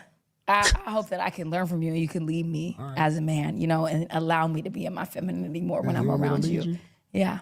Whoa. Whoa. You just said that on tape. No, I'm saying while we're on this podcast. Oh, damn. As my co-host on this podcast, okay. you know what I'm saying? Like Yeah. leading me in that direction so I can feel more like I could let my guard down a little bit You're right. and I feel gotta like be I could be better. I'm trying to softer. be better. And I appreciate that. And I want to be better too because I don't want to come like that. All right, you know cool. what I'm saying? Let's work on it. You see how many emotions she's gone through in this little section here? This is crazy. It's all over the place, but this is normal. This is normal interaction, but she knows she can't continue doing that. Even though she wants to. She wants to quit every week, yo. A couple weeks ago, I thought she was really gone. I thought she had quit this show. But I mean, this is the hottest show, low-key, underground show. You got to keep going when you got a hit. There's another clip here I wanted to see where Azar goes off on men online, and she say, bash women. Don't get mad at them. I'm not mad. Yeah, I just you want are. men who bash women online all day to be realistic that they may not like Well, if that's women. what they do, they're consistently doing that, then let Hold up now. How is she equating men online that bash women somehow don't like women? Like, I think the men that don't like women wouldn't give a damn what women are doing. They would be the people that would be most indifferent to women. They would be the people who you wouldn't want to deal with in the first place. The men that are talking actually want women to be better. That's what you don't get about this. And that's why they examine these things. them do that. I am. I'm just saying that maybe There's they women should've who been bash mad. women too. Yeah. Okay. What does that mean? What does that mean? That they There's don't women fuck that with bash women. men that like men. Still. Not really. Yeah, Maybe they women don't. bash men. That's the topic of conversations in all girls groups. Y'all Right. go get together, go to dinner, bash y'all men, go home, and have sleep with y'all men. Have sleep. Come on now. First of all, I'm Like, come talking on about now. when women bash men, it's based off of a That's place of the hurt. topic of conversation When every wom- day amongst women's groups. Is that not the truth? So don't try to put it on us and say we bashing women that we should like men. Y'all bash men every day. That's all y'all can really talk about when y'all get together. When I watch these Real Housewives or whatever, or Basketball Wives and all them, all they do is go out and bash their men, but they go home to their men. But you're comparing No, regular women to a reality show No, I'm based not. upon This is drama regular women. If I go that's to the- created and scripted to I go create to drama. a steakhouse tonight, and there'll be like a woman full of 8 at a table. What they talking about? What you think the subject of the conversation is? Okay, but even if it is Bashing men. the point Y'all is ain't talking about, hey girl, I was at work. We got this $1 billion corporation. Nah. Y'all over here bashing men every time. okay, great. Moving on. What would you like to talk about now? Anyway, I think what she really did is she just exposed the double standard right there. Like, I always hear this conversation about men who even mention anything that happens with women online. Like, first off, you get sequestered and categorized. You get categorized as a hater for saying anything. So you can't have social commentary about half of the population, because if you do, then you don't like women. That's what they say. They've had this narrative going forever. But meanwhile, the women that talk about men, the women that call men dusty or dirty or short or whatever, like broke, you don't have no smoke for them. They can continue on in their way. Oh, yeah, nobody's listening. You don't hear men out there picketing about what women are saying about men. So I just want to know why the double standard exists and why consistently men have to somehow justify their existence speaking on topics like an adult, like a human being. No, that's too much like You know, why they're concerned. But I think you need to really listen to the fact that the men that are speaking on this are really the men that still care. A lot of the men that are indifferent, that don't give a damn, that don't think it can be fixed, they're gone. They've already made their decision, and they're willing to let everybody know that they made their decision. So, Azar, you know, I know it's a lot of pressure being in this position. I don't know what your background is as far as like starting up, but you're seeing things about yourself. I would just say to take it all in stride. And if there's something valuable there, absorb it, take it in, and allow yourself to maybe listen to somebody else's perspective that might be able to bring some perspective that you hadn't thought of. Mm-hmm. If not, if you think it's all hate, if it doesn't apply to you, let it fly. That's it. That's all. Let it fly. That's all you can do. Because if you sitting here, you're reading the comments, you're sitting there, you're hearing what your friends are saying about how you appear on the show with Paul, because the chemistry is off a little bit now because she's trying to push back. It's like when you're an actor and you do a opening of a play on Broadway.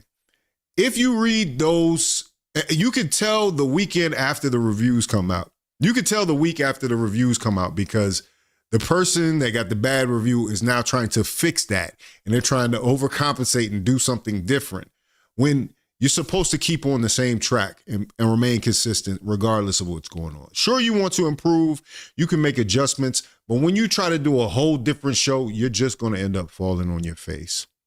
That's it. That's what you need to understand. And I don't know if that's a clear example of what it is that Azar is going through, and that she is so consumed with how people are responding to her on this podcast that she's allowing it to come in and change her game one-on-one with Paul. And Paul, like he said, he's just saying there, he's just being cool. He's being very understanding because I'm sure he's put a lot into this. He's invested a lot into this situation with the nice picture window and the after dark sign. You know what I'm saying? Like, this is a nice setup. This is as good as any TV setup I've seen, right? So use this opportunity. Use this opportunity and enjoy it. Enjoy having lively debates, because if everybody agrees with you, you're not going to grow. You're not going to grow at all.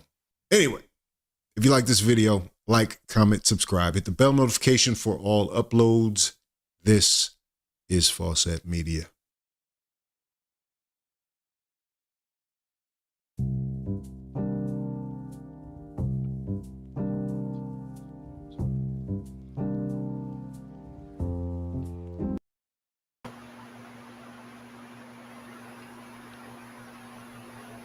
What's this noise? So, boot to the MABW team. I'm back with another video. Let's get right into the damn video. Ass noise, man.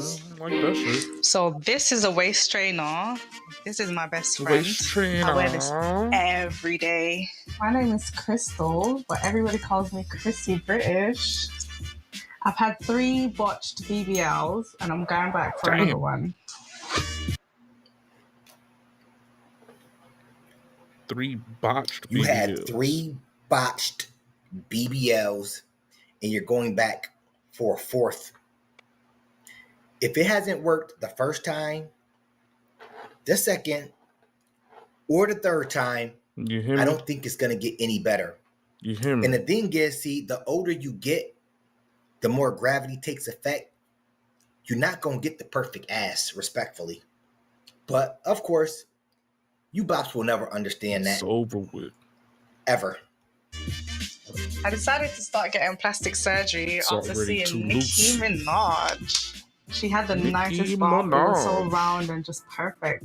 When Nicki Minaj came out, everybody was getting illegal butt injections. No. Correction.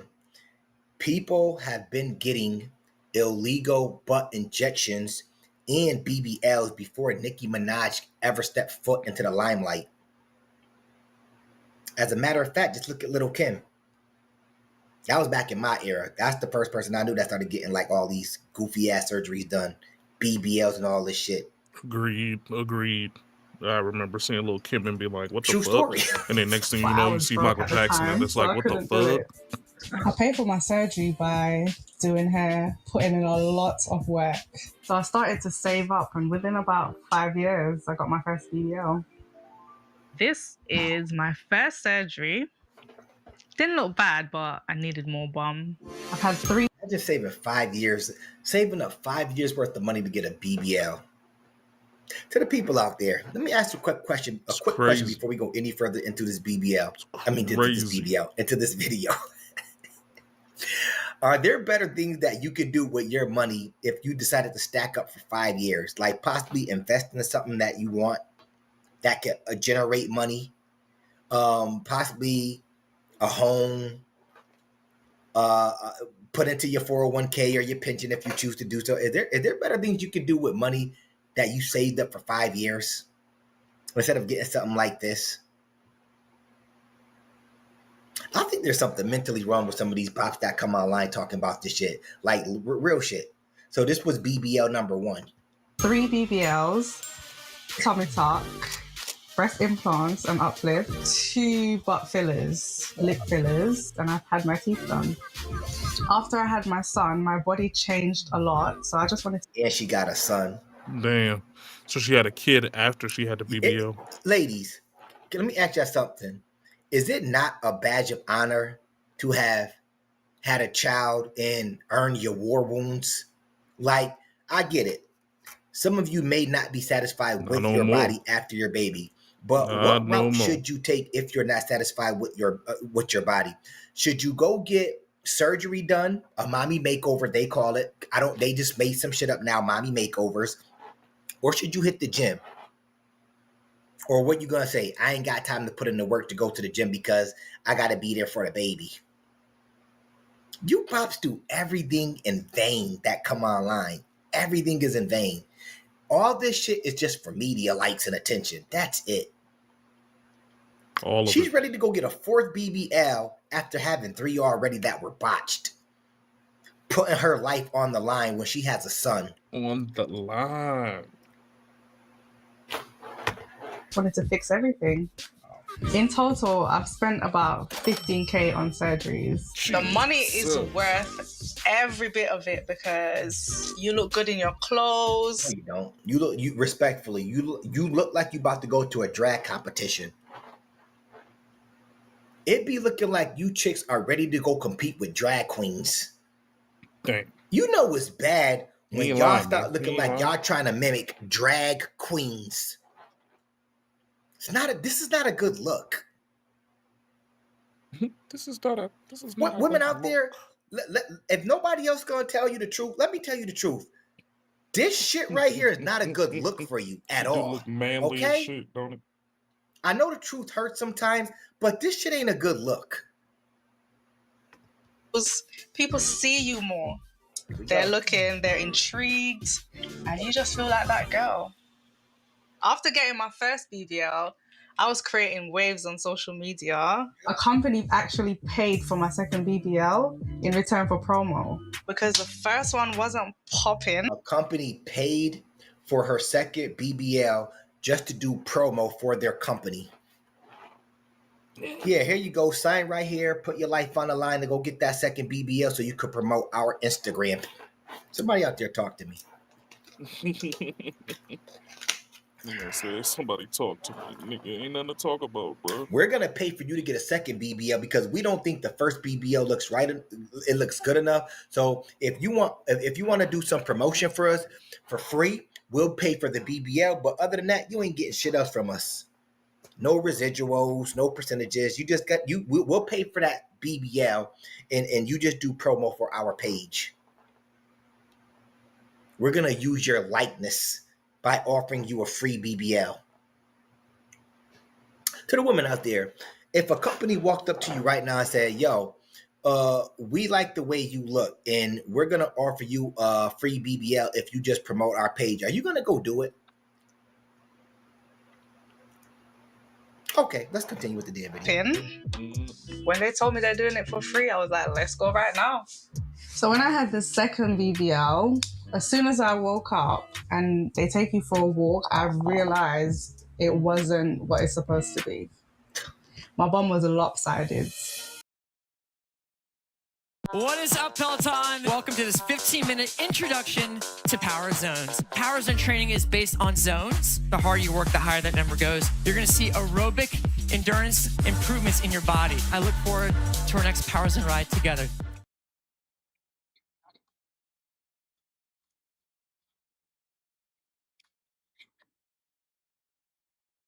Hey guys, I just found an amazing digital marketing expert on Fiverr. The company had its most effective campaign yet. The team continues hiring top-rated experts to this day. And Jerry? Well, he wondered if his reaction was a bit much. It definitely was. Hire a freelancer today and start your own success story.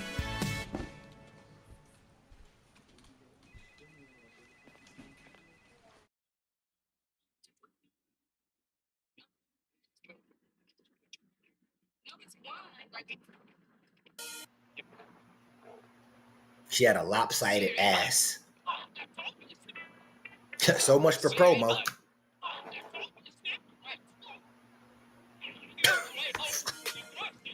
I got bum fillers trying to fix the botched BBL, but the first time I got it, someone came to my house to do it, and the next day it started to leak on the chair. It was horrible. Ew.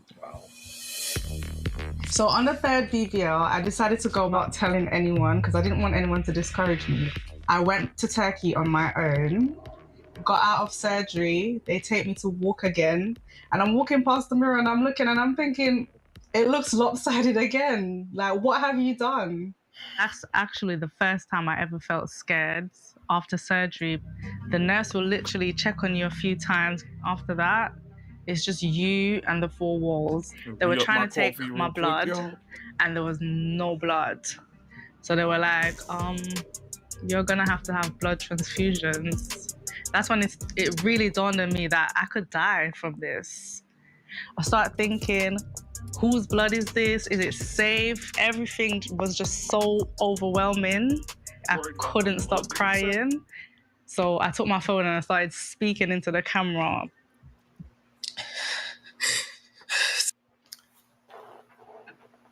I'm thinking about whose blood is this? Blah, blah, blah. Ain't not thinking about who's gonna take care of my son if I were to leave this earth. Who's gonna be here for him? They don't talk about that part. And real quick, you look better like this than with all the drag get up on, respectfully. You look better in your natural element in a surgery bed right now than with all that drag. Yeah, like what how's she worried about whose blood is this and yada yada yada? You ain't ask about what they putting in your body, baby. You ain't even asked them what they putting in your body. You done got shot up with syringes full of who knows what, silicone stuff stuffed all into places and stuff that you can't even tell what's what, stuff leaking out of your body that's not even blood. Like, what exactly did you get done? And why are you okay with them doing that over somebody actually trying to fix the problem as a whole by giving you a blood transfusion to something that you need? Like, what is the problem? I feel like these people have issues. Just some mental Get up on. instability. That's the crazy part. Without all the caked on makeup, drawn on eyebrows, the long ass eyelashes, you look better in this element right now. I'll take you like this than with all the drag get up on. You look better. It's the sad part. Y'all self-esteem is at a chicks like you, y'all self-esteem be at an all-time low. Then y'all go get these surgeries for likes. To hell with my son. I gotta do it for me because I like the attention. Y'all risk losing y'all life for attention. Then if the wrong man looks at you, he's sexualizing you. But if the right man looks at you, you give him a thumbs up because y'all like the attention. That's the crazy part. To put myself through all this pain again. For it to look the same. It went viral. The reaction from that video, wow. They crucified me in the comments. How do you know you still have both of your kidneys? Let this be a lesson for girls. Real shit. I just thought about that. Whoever said that, real shit. How like, think about it. A company walks up to you talking about they'll give you a second BBL if you do free promo for them. They send you to get the BBL done. They didn't even get the BBL done right for you. It came out lopsided. You don't know what motherfuckers be. This is how gullible some women are. They'll take one of your organs and that fucked up botched BBL you got. It was worth letting you get that botched BBL to get one of your organs because that organ is worth way more money than that goofy ass $5,000 BBL they paid for. And their return, their ROI, you getting that BBL, they had a greater return by possibly taking something from you. Mm-hmm. Think about it. If they take a certain body part of yours and sell it on the black market to somebody that needs it, that's rich, that they need it to survive, well, it's worth paying $5,000 if I'm gonna get $70,000 or $80,000 for this. Somebody out there fucking talk to me. These women don't think. That was a real. When you really think about what that person said, that's real shit. They think life is a fairy tale. They think life a game. Like motherfuckers ain't out here taking organs on like they're not taking organs this day and age. They don't care. All for a BBL. Or women, leave your bodies alone. People risking their life for a bomb. Social media got this generation so messed up. I didn't post the video for sympathy. It was more of awareness. Some people that are awareness, really? How was it awareness when you put yourself through this 3 times? Now all of a sudden you had complications, even with the second one, but the third one, you want to make it be known what you're going through because you want to come trauma dump to have people feel. I don't feel an ounce of sympathy for you. For your son, I do. For you, I don't. Google Workspace with Gemini offers AI that generates high-quality images in a variety of styles, so you can spice up proposals, make logos, and enrich your content. Bring your imagination to life in slides, docs, and more. That's Google Workspace with Gemini.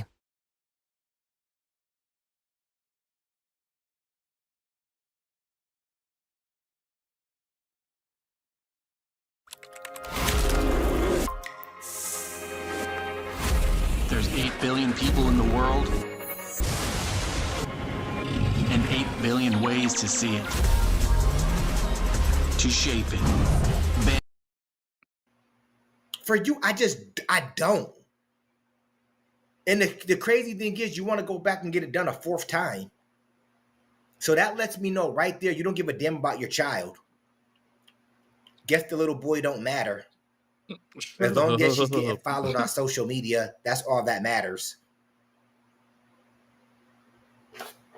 A botched reached out to me as well. So it wasn't all bad. Trying to find the good ones now. The BBL has impacted my life negatively because you keep wanting more. It's like you're never going to stop because I'm still not satisfied. I'm still going to have another one. It's like I should have left it at the first one, or I shouldn't have done it at all because now it's like I'm addicted. So my friend Tanisha is coming over. I'm finally going to tell her that I'm getting my 4th BBL. She was there for me when I needed her after every single surgery that I've had. Dress my wounds, she'd give me massages, rub my feet, give me my painkillers like a baby. She is going to be livid when I tell her I'm going back in 6 months. I've watched Crystal struggle when she's trying to recover from BBL. She does a bit depressed at times. I'm hoping she doesn't go back for another one. At this point, I think you're addicted. Only because I'm not satisfied. If I was satisfied, I wouldn't be going back. But there's so many risks to it. You can't move, you can't sit on your bum. I've been through it 3 times. I think I can go through it one So more maybe time. you're addicted to pain as well. You're not thinking of going back, are you? I am. When you come back from Turkey, you have to get all these massages. I was using diapers. So you have to get up like this. In total, I've spent about 1,500 on massages alone. Because you're not able to sit down or lay on your back, you start getting neck pains, your elbows are bruised.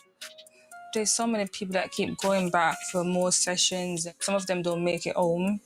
You have a child. Think about your son. People have to be assisted. Look at her. She just told her she had a child. She just told her, you have a child. Think about your son. Fuck them kids. I need these likes. I need to keep up these follow. I need to keep up with my followers, subscribers, shit like this. I don't even put myself in certain places because I got kids. I would never play Russian roulette with my life. Never. When you have a child or a couple of kids, there's just certain things you got to stop doing because you got to think about your fucking children. And some of these single mothers out here, they don't fucking get that. They come online boasting and bragging about how they want these surgeries done. And meanwhile, you don't hear them ever talk about, I need to be here for my child. I'm worried about if the surgery would have like ended me. Why would they worry about their child? How would my child think? What would my child think? Why would they be worried about that when they're doing this for sexual attention? Self. I mean, guys, this is literally sexual attention for them. Respectfully, she don't give a damn about her child. Respectfully, no matter what anybody says, because she's going back for a fourth surgery, knowing she could have possibly lost her life during that third surgery. She ain't have no blood. Remember, she had to get blood transfusions. How could a chick like this ever care about you in real time? She could never care about you. So therefore, she needs to stay by herself for life. But she'll have a change of heart when she's about 40, 45. I'm gonna say she's about she's got to be at least 35, or that makeup making her look real old. I'm gonna say at least 35. Well, that makeup probably looking 40, like you look. She'll be right on the Case Lee's Clown Show talking about, yeah, I want a blue collar man that makes about $70,000 a year. Accept me for what I am. Has to be healed. Therapy if he does need it. Like, get the fuck out of here. Assisting you, help you to shower, help you to clean the blood clots. Why do you keep getting more when you could die? I don't think about dying. Maybe you probably need therapists as well. I'm gonna need therapy if I don't get it fixed. I'm telling you. Once again, I'm gonna need therapy if I don't get it fixed. What type of therapy you think your son is gonna need if you lost your life? He grew up without his mother. Do y'all think about y'all children? Once again, she's gonna need therapy if she doesn't go through with the surgery, knowing it could possibly cost her her life. You might not even be able to go through therapy if you don't fucking wake up. Wow. You're thinking too hard, in bro. advance. So maybe you will come with me? Yeah, I can't convince you not to, so I will come to help look after you. You know I love you, babe. Love you too. I got you. I ain't gonna hold you. As her friend, I wouldn't go with her. I'd be like, nah. Yeah, you because bugging, friend. I'm thinking about your kid more than you are. What? If she lost her life, what would she have to tell her son? I went with your mom to get the procedure done. Even though I knew it wasn't a good thing to do, I still went there for support. I'm not showing no support when you're going for the fourth time, when you almost lost your life, possibly the third time. And I don't want to be the one that has to break the bad news. Somebody out there fucking talk to me. I don't want to be the one that has to break the bad news to your child. And knowing I possibly could have avoided it and went like, nah. I'm Your not mom went got her ass touched up by a doctor. I'm not. I do have a lump from And a you last ain't got no BBL. mom no more. I feel good from the front, but then sometimes you put some clothes on and you're thinking, what the hell? Like, what is going on there? So I'm going to see my massage lady. Hopefully she can have a good look at this lump for me. I'm quite nervous because I'm not sure what it is. God damn, her face how is are like... you? Good. Her face is terrible. I'm seeing more and more women come back with complications post-surgery. Times are hard for everybody. People are looking for cheaper alternatives, which we then know risks are taken, shortcuts are taken, leading to complications. Imagine saying some shit like that. Looking like Kendra Sleeves up top here too, my brother. It's very shiny up top. But imagine saying that. Times are My hard. brother. So since times are hard, I'm going to go get a basement BBL. You know, women are taking other routes because times are hard. If times are hard, you shouldn't be worried about getting your fucking body done. Somebody out there talk to me. You can't play with your life like that. You can't take shortcuts when it comes to your life. Why you can't? I'm telling you, God is not pleased with some of you bops out there. He's not. Imagine taking a shortcut. Imagine taking a short. Like you shouldn't get your body done in general. But imagine taking a shortcut to get your body done when you know that times are hard. So you want to take the cheap route. Yeah, I'm gonna take that cement ass for $200, Stu. Yeah, the one that I can get in the basement. What if the next step in your career is closer than you think? Fucking With basement Coursera BBL. Plus, learn from more than 325 experts like Microsoft, Duke. Give me $200 worth of that cement filler in my ass. Times is hard right now. I can't go get the $10,000, $20,000 jobs. Take the easy route. They're mental. I told you. How could she love you? How could she love you if she don't love herself? Once again, that's real shiny up top, brother. Need to pull that. You either need to pull your forehead back or that wig down, or your real. I don't know. Something got to give. That's real shiny up there, brother. Patience. Right, I'm gonna have a look now. Is that okay? I'm not worried about it. The color looks healthy. No signs of fibrosis or necrosis. I think it was literally put in that way. Okay. Thank you so much. I actually feel a lot better knowing that it's just fat. People shouldn't just assume that, the surgery's one time done. It doesn't work like that. It's a long journey, and if you don't have to have the surgery, then you don't have to have the surgery. There's other ways too. It's just this stubborn lump that we need to try and get rid of, and it would have to be surgically removed. I have no regrets. So you got to I go want to through another protect surgery myself, just and to that get a doesn't mean that I lump don't taken love out of your myself. ass. You don't love yourself, and That's you're not crazy. gonna look at how you look with all this shit on. You're not gonna be perfect. God made you in the image that He wanted you in. You're never going to be perfect. This is when women that crazy. come Look on at these her shows realize face. that, the better off they'll be. You're never gonna be perfect. This is a You're crazy going on your look, fourth bro. BBL. This is a crazy look. You're not perfect, right? You're not perfect yet. It's not gonna get any better the older you get, and your body only can take so much. Gravity is going to take effect the older you get. Well, I just want to be perfect. Looking back at these pictures, I'm very happy with the way I look now. To my younger self, I would definitely say no surgery. But now there's social media and all that, I would definitely do surgery. In the future, I would like to grow my hairstyling business, and I also want to get on. You could have grew your hairstyling business with the money that you saved up for 5 years that you put towards your body that got botched 3 times. You could have put your money towards somebody out there. Talk to me. I told y'all this. They don't even have nothing saved up or nothing put up in an account for a rainy day or to help build their business. They rather do shit like this first and then build their business. Somebody talk to me. That's why you women be hustling like yourself. That's why you bops be hustling backwards. It's easier. Imagine building your body up first. You don't understand. Through surgeries rather than your business. My business over here, as a man, my business come first.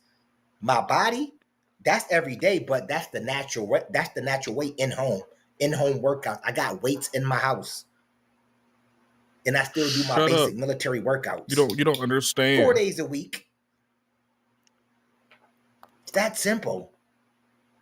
All that money towards your body, but your business, that's on the back burner. I would love to build my business up. She gonna look for a man that, after she get her body done, she gonna look for a man that's making 6 or 7 figures to help her build her business up. That's what she was hoping for with the BBL. What? No, you can't. I'm already. It's not hustling backwards. She's leveraging her body for everything that she wants. Can't help me build shit. I'm not saying this right, but that's what she's doing. She leveraged her body, which was her commodity at the time, until she started just having random ass kids. Her commodity at the time was her body. So she leveraged her body in the aims to get funding towards her business. Now that she done had so many botched situations, and so many kids, the body is no longer a leveraging wedge. So now she's just sitting over here looking crazy, and now she has to go back to work and has to find a way to make sure that her business stays afloat, because she can no longer leverage her body for the money that she needs to continue living the way she wants to. That's all it is. Her face look crazy as fuck. TV, because this body that I've spent so much money on, everybody needs to see it. All the bad comments, I've overcome it all. It used to make me sad. Now I am very strong. Like, nothing anybody say to me can get me down. Let's stop the damn video right there. Your body has to be seen because of all the money you put into it. You know, your body can be seen on all platforms or certain platforms. If you really want to show your body that bad, you can, okay? You really can. But like I said before, if the wrong man looks at you, are you going to be saying he's sexualizing you? Because I said it's right or wrong. If the right man looks at her, it's not called sexualization. The wrong man looks at her, he's sexualizing me. He's harassing me. He's stalking me. You know how it fucking goes. Respectfully, you cooked out here. Anyways, that's my video for today. If you like the video, of course, comment, like, and subscribe. I mean, it ain't costing you a damn thing. And of course, I'm going to holler back at y'all later. Peace. Can I can't swear at him, Ed. Probably not. This is sick. I'm trying to hear that shit. It's a Gundam! In the early 90s, there was a show in Britain starring a performance artist named Divine David. He said, and I quote, "The world is burning. Let's masturbate." Wait, what? A few years ago, I found this video on YouTube, and I was completely enamored with the absolute madness of Divine David. And I realized that what he said perfectly encapsulated our current world that we live in. Stressed out adults in China are turning to adult pacifiers to relieve their anxiety. Frankly, if I lived in mainland China, I'd probably be sucking on a pacifier too. It seems like a madhouse. In reality, there's a psychological term for this phenomenon called regression. Everything's regressing, but whatever. It's a defense mechanism used by adults in challenging emotional circumstances where they try to cope with their emotions by reverting to behaviors associated with a previous stage of development when they felt safer and more secure. You will find that all of these people sucking on adult pacifiers are predominantly women because it's always women regression. Up to goofy shenanigans. Nobody's gonna Wild know. ass shit. Small situation. I mean, I literally follow. The reason why this video is up here is I follow a chick on Instagram. Beautiful chick. She's probably 22, but I think she went through some kind of trauma or another. But she is an age regressor. She continuously dresses like she's about 13 years old or whatever like that. And I thought it was really extremely interesting because every blue moon she'll pop out and do pole dancing.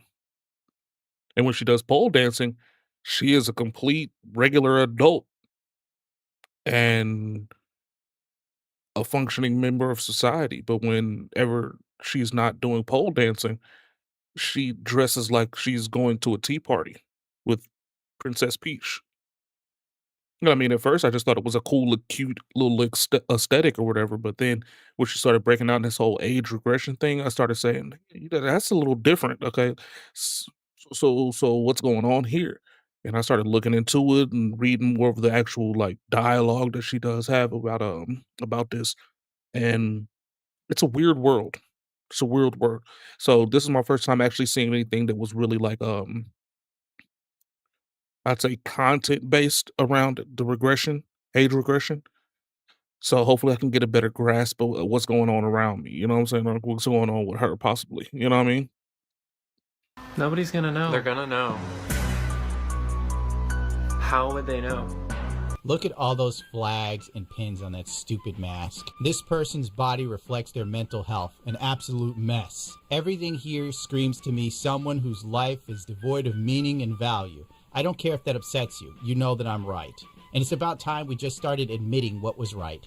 Some people just exist to leech off of the system and make shit miserable for the rest of us. And TikTok has given them all a voice, an ability to coagulate, or congregate, I should say, together in a never-ending maelstrom of absolute madness and degeneracy. That's why art isn't beautiful anymore. And there's an obsession with the depraved and the ugly. So that way they can try and rewrite beauty standards so they don't have to put in any effort in even existing. How would they know? How would they know? I can't. Oh my god. I already know if all those alphabet flags on your mask, you are mentally unhinged and should be avoided at all costs. What in the world is going on? Adults have started sucking on pacifiers in order to soothe their anxieties. American adults are sucking on pacifiers to get through stress at work, in traffic, when they're having trouble sleeping, or during moments of pure burnout. See? Predominantly women on TikTok sucking on pacifiers because they can't hack being an adult. Sorry, sunshine. If you think it sucks now, wait till you get older, little baby. It doesn't get any better. So you better buck up, buttercup. I have to deal with stress. Oh my god. Burnout from work. And meanwhile, the generation that came before us literally stored in the beaches of Normandy while Nazis shot at them with an MG42, arguably the most revolutionary gun in human history that literally cut bodies in half. But my God, Charlotte, I guess you had to put in a little extra hour on your remote work. This capitalist nightmare. Psychologists call this the regression phenomenon, which basically is the idea that when life gets overwhelming, people retreat into something that made them feel safe as kids. Online retailers are reporting sales of over 2,000 adult When I was a child, I didn't have a I'd pacifier. like to take this moment to thank my mother for never making me feel safe. Ever. For always just riding my ass Ever. morning, noon, and night. And they range in price from a couple dollars to $70 plus if you want a more luxury pacifier. Doctors and dentists have voiced their concerns with this new trend, saying that pacifiers are not made for adults and it could shift their teeth around. But I think we have bigger problems than that when adults are turning to binkies to relax themselves. Yes, the problem was we told all these people they were special, they were unique little snowflakes, and they could do anything they wanted.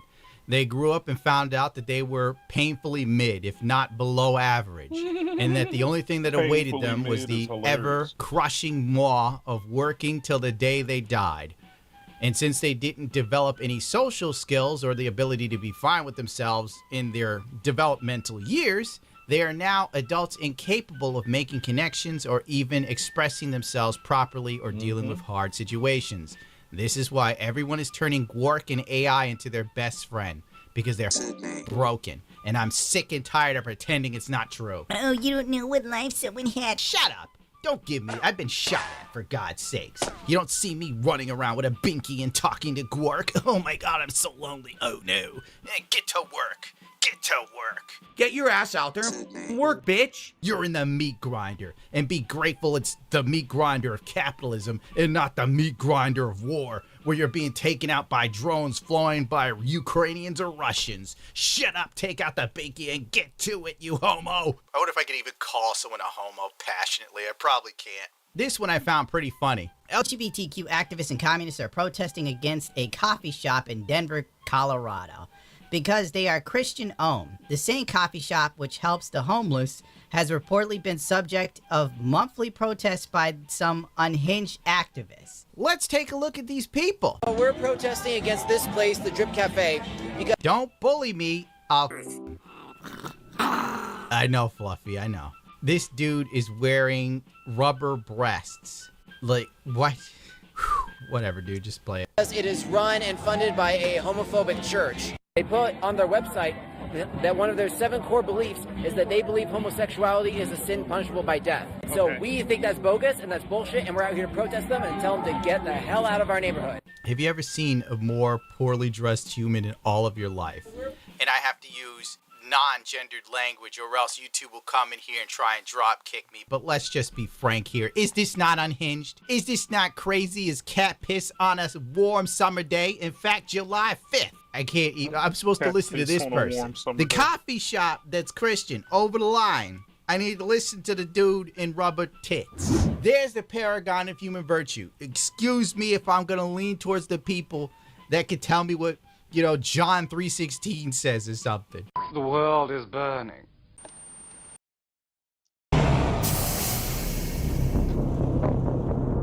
Insanity. Okay, we have 30 seconds. Go. Disabling the cameras now. Walling. The tolerant left is what you always Insanity. hear. You hear me? But usually when it comes to What kind of practicing weirdo tolerance, shit is going on out here? they're intolerant of whatever the hell they deem is intolerable. Hi everybody, I'm at the Bastard Barbecue right now. All my friends are in there. But I guess supposedly since I have wool in my hair, I'm not allowed in. And there's a big voucher thing that they want me to read and sign, and they want to give me, they want to refund my money and not let me in, and I just paid $60 and drove all the way from New West. And I also just drove all the way here from Headley so that I could be here last night and got home at 4 o'clock in the morning. And now I can't get in because of my hair. It was included in, when you bought your ticket, it was included, our poker quotation policy was included when you bought your ticket, when you, like, in the description of the event. Look at all the godforsaken bureaucracy. I don't even see what the problem is. Was the wool obtained inhumane somehow?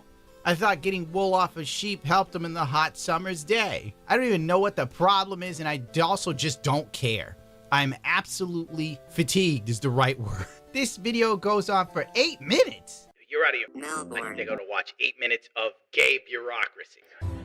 So it is something that was put out ahead of time. What is it, because it's a vegan deal? I don't really understand. So you're not letting me in because of my hairstyle? Correct. Yeah, So- if it doesn't align with a culture that... I am... Oh, so it's a hairstyle. It doesn't align with the culture. It's a white woman that looks like she has fake dreads. That's the issue. You can't have wool dreads. No, it's not cultural appropriate. And then a gay black woman wearing a wig made from Chinese woman hair is cool. I am Viking. Vikings have dreads. So I If you want me to go debate everybody in there on whether or not Vikings or Celtic people can have dreadlocks in their hair, I will do it. I will debate your whole freaking system. I'm not here to debate. Yeah, but this is retarded. I just drove 5 hours to get here. Also, like, even that language, I don't want used in the venue as Oh my well. So gosh. it's like, You can't say retarded around these people. That's probably because they're retarded. But they won't let me in because I have dreadlocks. Culture, I can't. There's no way in God's green earth am I sitting through 7 minutes and 33 seconds more of this. Maybe like some other time when I don't have better things to do with my day. It's gorgeous outside. To hell with this. I have had it officially. That's how you know like a country's too good. It's too good here. Because these are problems for people. These nonsensical, completely trivial, mundane issues that you literally have to look for. Because your life is so semi-charmed, you have to find things to be offended by. It's a never-ending victim Olympics. Even with the adult binky people who are sitting there going, oh, I'm so anxiety-ridden. Oh, things are so rough. Oh, I'm so stressed. You're still in America sucking on a pacifier. That's a luxury. Especially considering they have luxury pacifiers down for these people. I don't even think a child in Cambodia that's working in a sweatshop has the luxury of a binky.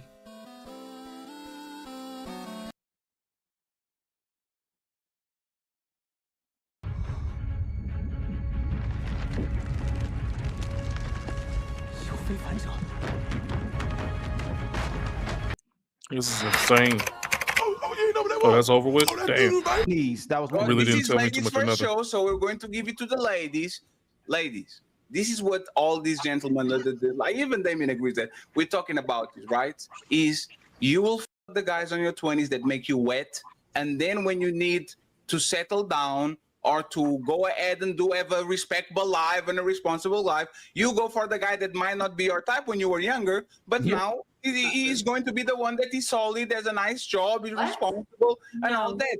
You are telling that most women are not dating exactly like this woman described when they get tired of the assholes. I'm just exhausted of the jerks. I just Oh, said so it. the jerk got you? They all say that too. They'll all tell you, I'm not doing that anymore. Yes. They will Y'all talk just about, said a woman would literally tell you to your face how they used to do shit, and now they don't do it anymore. Imagine if a motherfucker told you, I used to drive my car through mud and dirt, and I would rent it out for $5. But now I know my car's real value, so I'm gonna sell it to you for $100,000. Just to hear that sale, you would say I don't want it. But that's how women are selling themselves. They'll tell you how they whored in college, how they had a one-night stand before, but I don't do that no more. I done found Jesus, and now you gotta wait until we get married to.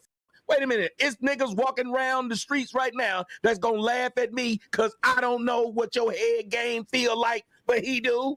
Yep. That's why I gotta deal with that. And that's literally what men have to do. We could never tell a I used to pay these rent and they didn't have to me at all. Now you gotta me and clean before I pay a bill. And imagine. One second, because you can't get it. And that's the second icebreaker. Christian rock found the church. Hallelujah. So that's the exciting part. Okay, then. Okay, this is for the young people to say. Oh, this is the Ecclesiastes chapter 12, verse 9. It said, "Young people, it is wonderful." Okay.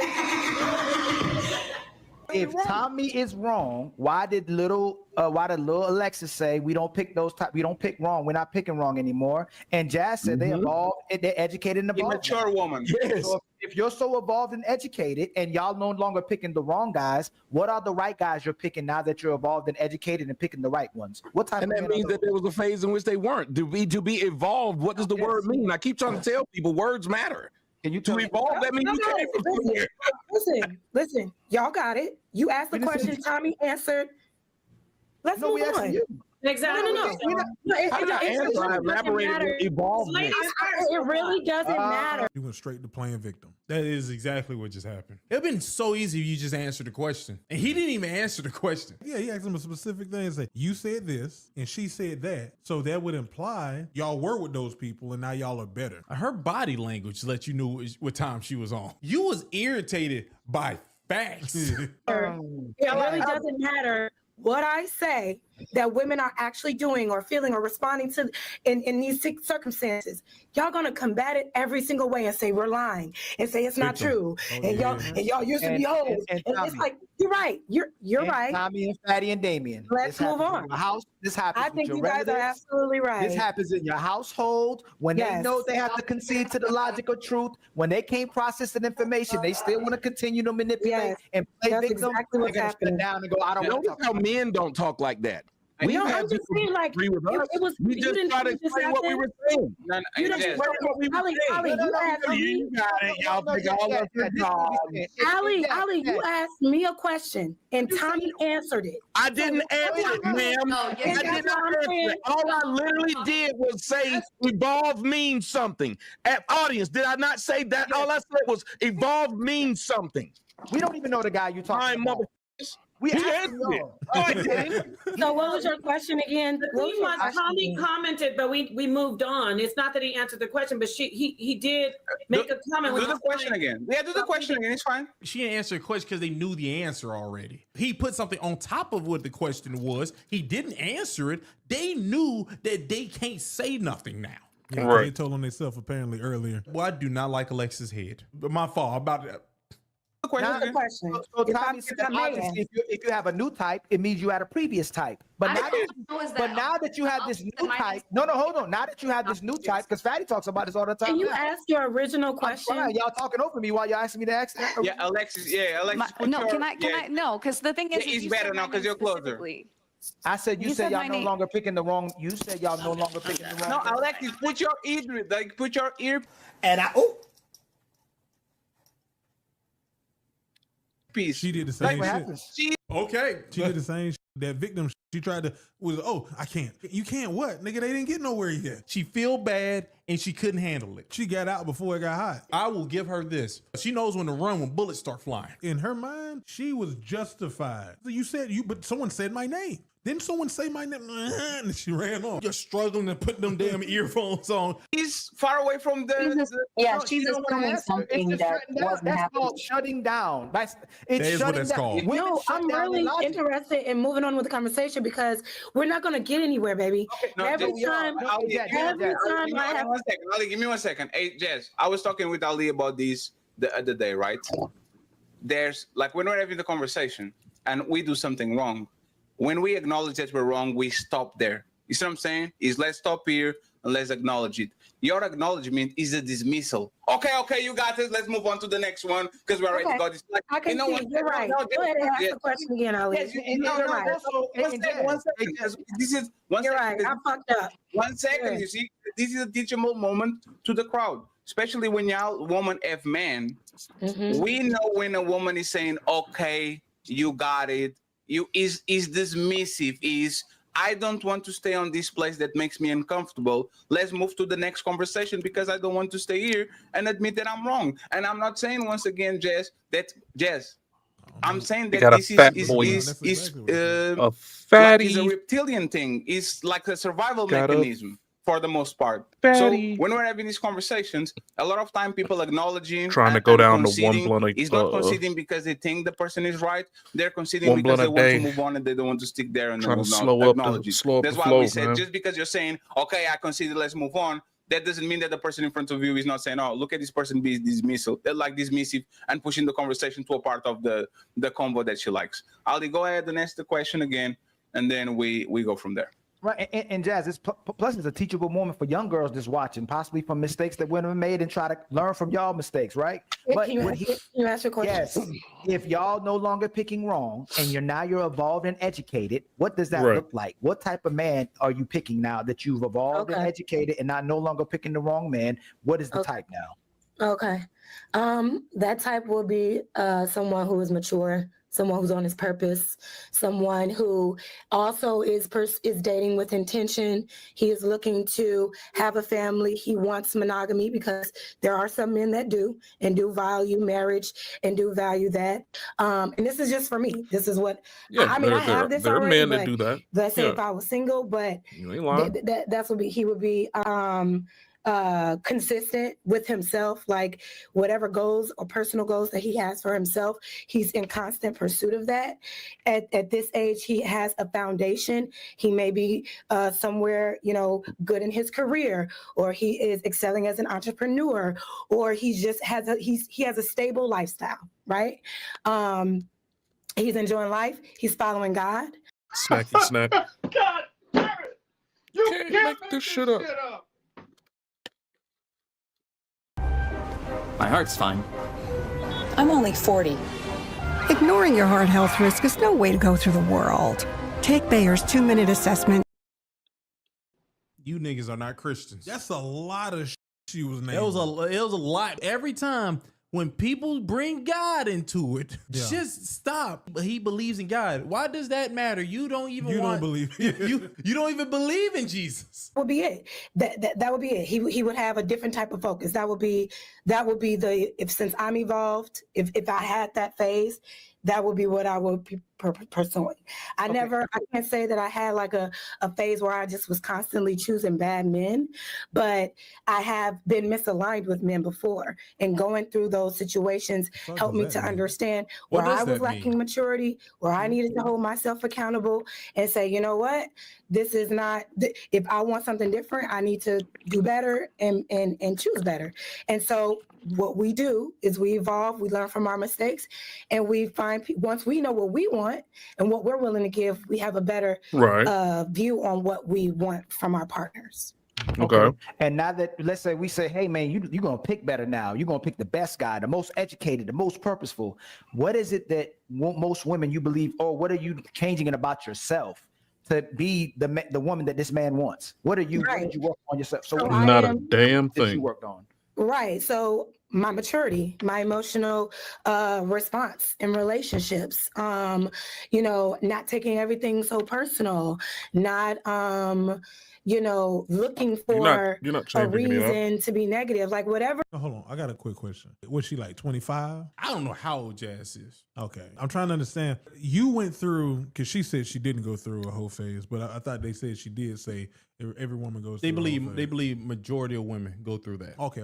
If she out of it, either she out of that bit early, or you being mature in your 30s. Nigga, what's been going on in your life? If it took you to be 30 to be mature, 30 plus. Yeah, it's like you learning to count when you're 10. Yeah, but you start talking to people about it. Say, yeah, man, I got my shit together. I get up to 20 now. I'm like, whoa. Whatever I felt I could have done better in my previous relationships, I assessed that and I change it. You know what I mean? Maybe not just conclusions. I mean, I don't know. It's about self-reflection. You know, whatever it is that I could have done better in the last relationship, I make sure I change that for the next person, because I don't want to take any baggage or drama from the previous relationship. I'm not going to punish. This is a script I'm hearing right now. Every lady who's on this journey of making themselves better says everything she's saying, and they still ups. This is a script that I'm hearing, because now I'm thinking in my head like this: why do I know everything you're saying already? Exactly. I'll be honest with you.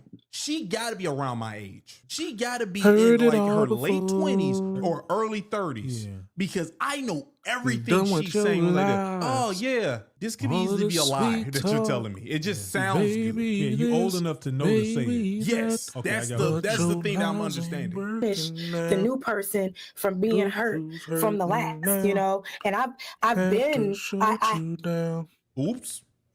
have been through situations where it could taint someone, you know what I mean, and be reckless in relationships moving forward. But I don't allow one situation to taint my view for men overall. So I'm going to move with love. no. I'm going to make sure that I hold myself accountable, She definitely and in I'm her able to, early if I 30s. find that man, that I'm mature enough to not fumble the blessing.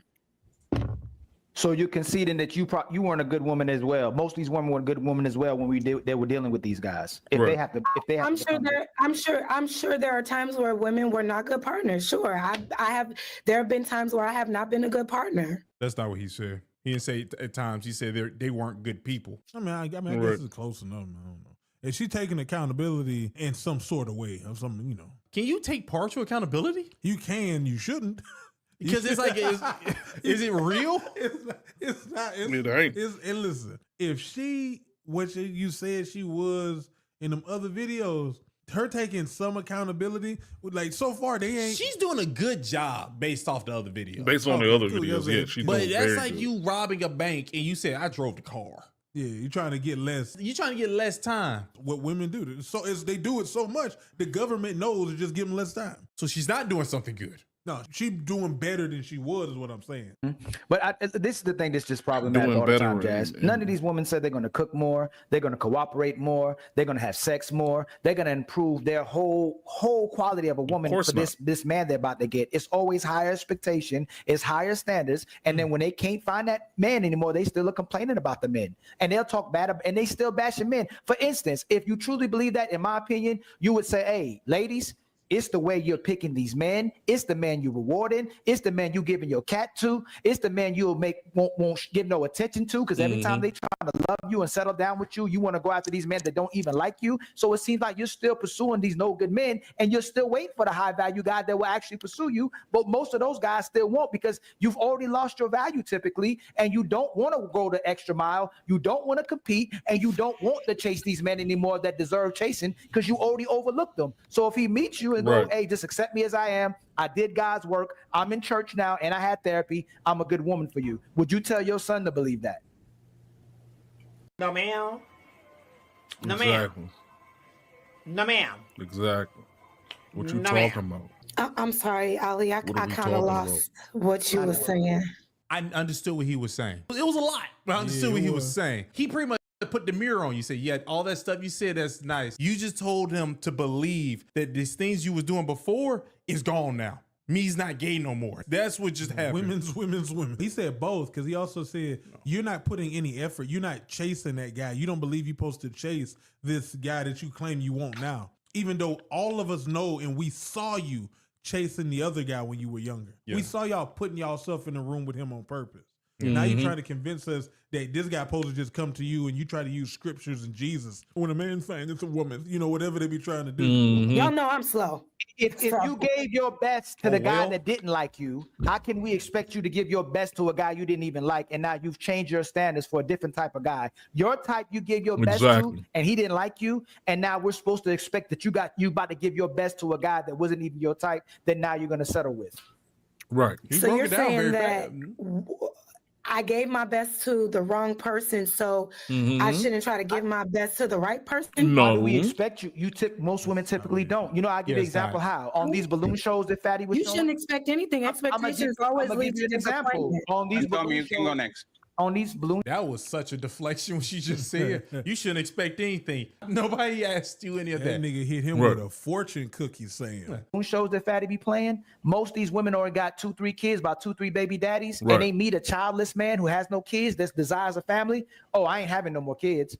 So you gave the man that you That's didn't true. like, that was your abuser, that was a cheater, that was a liar, that was a broke man, your children. The best thing he can get is a family, and you meet this man, and they already got daddies, and I don't want any more kids. He not lying. Right. That's literally Right. when I was younger and I was trying to talk to girls because I like black women. Anytime you talk to a black lady and you don't check to see if she got kids, you're gambling on if she's gonna have children with you. They don't even tell you that shit up front. They start telling you it like, oh, I ain't know if I liked you. Nigga, you knew that. What the hell? Like, bitch, I done wasted months talking to a person that think that we finna negotiate. Like you can ration out how many you get 2 legs, but I ain't gonna give you a whole kid. The one thing they body is created to give the do, I ain't doing that, but I still want you to take care of me. Say Nigga, what? you ain't no roommate. And so they negotiating if y'all gonna have kids at all. The main thing you are here for, the main thing, you said, I'm not gonna do it. Hey, The listen. The Russell Wilson and the Future situation. Future got the prime years, the baby and all that, and Russell Wilson has to be the stepdaddy and go to the church with her while she's working in front of everybody and all that. He's not getting the best of her. Future got the best of her. by far. Listen, nobody is putting Future a got gun the to best our of- head to date single moms. That's a deflection again. Don't do what you're doing. Do not take the conversation and then move it somewhere else. Just accept that this is what's happening. Now, just a minute Right. ago, you told us that you're slow. Don't do what you're doing now. If you don't want to continue the conversation, just back down. That's the easiest thing. Yeah, let it die out. There are plenty of women out here without children. You do not have to play that role.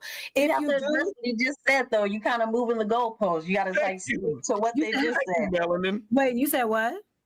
You're She you're, said you're moving you're the moving the goalposts. goal. Move the goalposts again. On 3, fellas. 1, 2, 3. Push.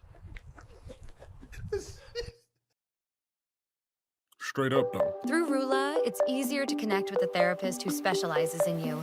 Like for real, she literally just switched and flip flopped that shit about 2 or 3 times. Okay, so you're saying we It should is. stay on the topic of the woman that did have 3 or 4 kids and now it's saying no more. There's You don't literally know. nothing we Yeah, can do really- about that. You know, There's a listen, bigger we picture of have what to. he's saying. Tommy still has to prove himself. Damien. No, you don't. Can I finish? Fatty always has to prove himself. The worst you of don't. today's women literally would say, I have nothing to prove to you. So it sounds good on the surface, but most of these women say, ladies, you have nothing to prove to these men, but you're supposed to Right. prove to them that you're no longer the previous woman that you were years ago, and this new woman will do anything that it takes to be with the man that actually is attracted to her. So all I'm saying is if you have to like go and jump through hoops to prove yourself to somebody, that sounds like a misalignment in the There you first go. place. There you go. No, it's not. It's showing that you're showing this Exactly. person your worth. You're showing them that you truly She will work moving for the hell them. out that goalpost still. Let me finish that. She's still moving Most the of these men goalpost. right here, the most attractive thing a woman can do is be vulnerable. It's to say I need you. It's to say I desire you. It's to say that I value you. Not to go, I ain't got to do the damn thing to show you my. Okay, so that's it as it is. different. Okay, what? Okay. How's that different? Okay, maybe I'm getting it wrong. Y'all know I'm slow. I have poor comprehension skills. I'm a very dumb person. So just talk to me. You gotta stop doing that. Dude, what's happening right You gotta stop doing it. She's trying to do a reverse psychology right now. I say, oh yeah, I'm slow on that. You don't even believe what you're saying right now. What you're doing is trying to placate. You're doing something. You're doing something that I don't like right now. All right, you don't believe it. You stop patronizing me or yourself. I don't understand what's happening. Like I am the dumb that y'all think I am, okay? She So when sound I hurt. hear Whoa. This nigga prove sound yourself, right? I hear I'm trying to show a person that isn't interested in me why they should be interested. Right. What you just said was I'm showing up as the person that I am, I want to consistently show up for you because there is a mutual interest here. And based on how I show up for you, you're going to determine if I'm worthy to be with you or not, right? Okay, So right. if we're mutually interested, we're showing up for each other in the same way. We're making time for each other. We're consistent with each other. That's not proving yourself. That's us showing up for each other because there's mutual interest. See, the part that she's forgetting is that you're not gonna go approach any damn body. You as a woman will not approach a damn soul, right? And the concept, I'm sorry for smacking, but these damn glazed pecans are awesome. But the concept that he's presenting is saying that after you done got ran through, you got 3 kids, you're not gonna plan on having any more kids at all. You are currently seeking a man with no kids, with a higher financial status than you, to help you take care of all of your situations. And by all means, legitimately, you more than likely do not even like the man. Thus, you're never proving whether or not anything that you're doing is even worthwhile for the man that you like. But he has to prove that he is the man that you like, whether you like him or not. That's what he's When saying. I hear proving yourself, it sounds like I'm trying to get this person to like me, even though he's not showing no interest. So that's where I got it confused. If that's not what y'all meant, I'm asking, if I was a man, I just want to say, just real quick example, Fatty. If I say, hey, Jazz, I'm no longer interested in chasing a lot of women. I'm no longer a womanizer. I believe in God now. Right. I don't put my hands on women anymore, and I'm not kissing any more dicks. What? I beg your pardon? Would you believe a guy? What that nigga say? That motherfucking mouth dropped. She's like, wait, hold on. What did he say? Everything he said, a lady would have a nightmare about. Yeah. He ain't putting hands on me no more. Whoa, wait, hold up. Kissing dicks. Whoa! I'm Like, changed. I don't get caught sir. in gang. What? You don't get caught in what? They talking about shootings? I wouldn't have no interest in that. We know. That's my point. So let Well, yeah, me 'cause go. you can't be kissing dicks around me. No, but that's No, not it. Let me go. but that's what he's saying. Like, if you going into the battlefield, well, I ain't even gonna call it a battlefield, the battlefield of love, let's put it like that. If you're going out there into the street, or you're trying to get off the streets, quote unquote, the proverbial relationship streets, and you're coming up there with a bunch of baggage, and you're saying that, yeah, I used to be a hoe. Yeah, I used to be a stripper. I got paid to shake this ass. Yeah, I got about 4 kids. But I'm not trying to be a hoe no more and have no more kids. I'm not having any more kids for anybody. I don't care who it is. Yeah, I used to be financially unsound. I used to be spending money on dumb shit. I used to take niggas on dates and dumb stuff. I used to fly niggas out. I'm not doing that no more. Look, I don't eat my girlfriends out while we all on girls trips and shit like that. But then you come and holler at this man and say, you're not doing all of this. You're proud to say that you're not doing any of this stuff right here. And that should be legitimate enough for you to say that I'm worth a relationship. That's what he's saying. I just want to say something. He's not doing it around you. He stopped doing it. He's a changed man. Yeah, he's not gay no more. That's how we feel. Yeah, if you ever had one of those old school TVs and you didn't turn it off, it's marked in the screen. That's what you have now. You put all that in there. It's just one second. Right. Jess, this is what we're saying, right? Imagine that me, Tommy, and Ali are spenders. There you go. Since we were 18 to 31, we were flexing on women, having money guns in the cash apps, flying them out to Rio. Right. Every time you see us, we're spending money on the woman we're dating. And now you're my future wife at 31, and I say, I changed. Yes. I don't spend money on women anymore. So before you put a ring on my finger, I'm not paying for dates. I'm not paying. You are going to pay for my gas. You are you would look at that man crazy. You'd say, damn, and I would have a choice if I want to deal with that or not. No.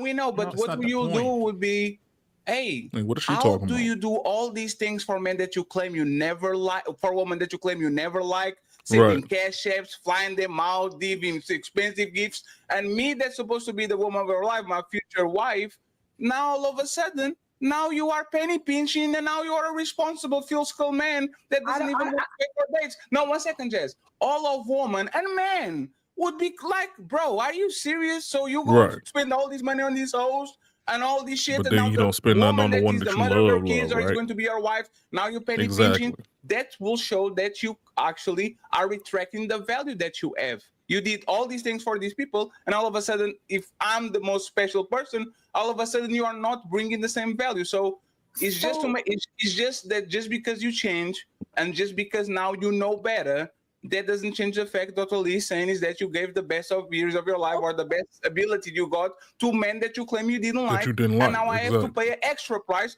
for something that is not giving me the same thing as those men got. It's just Okay, that. but I'm confused. Y'all saying, are we doing things for men we don't like?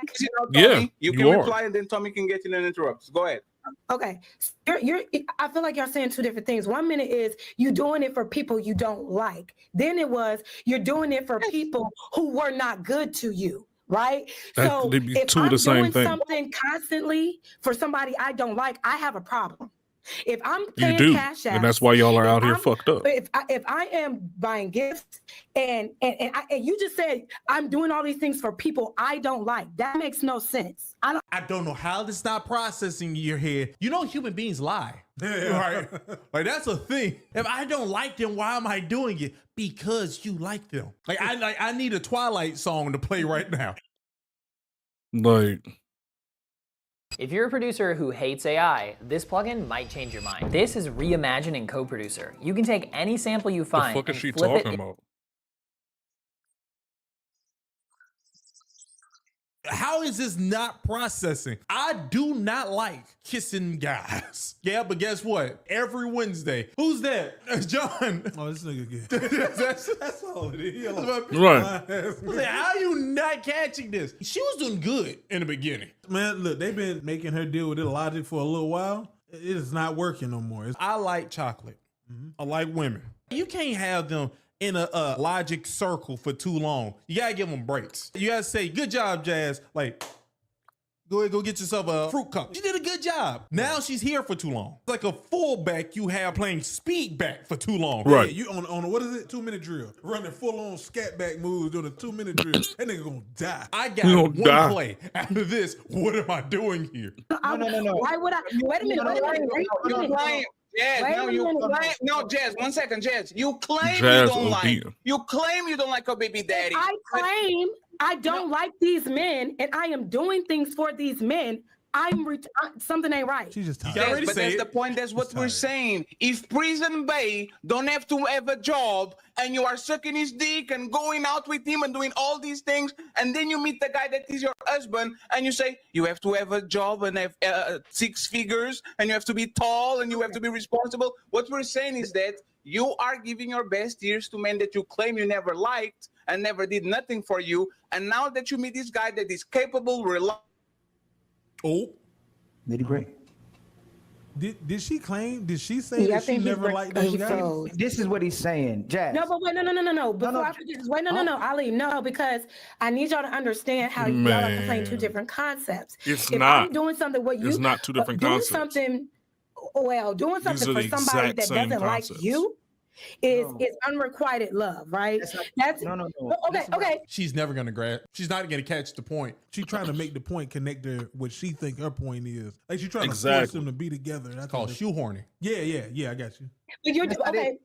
Okay, but Let me just clarify so you can respond to it. Let me clarify. Let me just clarify. Wait. No. Because what he's saying is, I was doing respond to- something for somebody that I claim I didn't like. I was doing something for somebody I claim I didn't like. I was doing something for somebody I claim I didn't like. The hell was that Umar shit just happened? Yeah, how she's repeating herself. That nigga chanting. That means something is wrong with me. Because why would I be doing something for somebody that you like I him? don't like? She did. Because you are lying. Because you like him. Right. You just claim means I'm claiming. Hey, Jazz, please. When do I claim that I don't like them? Jazz, you have to listen. If you ask me, Fetty, do you like hoes? I don't love these hoes. And every time you see me, I'm outside with hoes, spending on hoes, taking picture with hoes, posting with hoes. I'm just claiming I don't like them, but I actually do. Yeah. And then when my woman comes around, oh, I don't spend money anymore. Man, I don't know nothing about hoes. Yeah. Wait, so you spend money on hoes that you claim you don't like, but me that you say you like, me that is the mother of your kids, me that is going to be your wife, now you don't want to spend money? That's crazy. That's If you look in her eyes, she's now realized she effed up the whole time. I pray what I just said is true.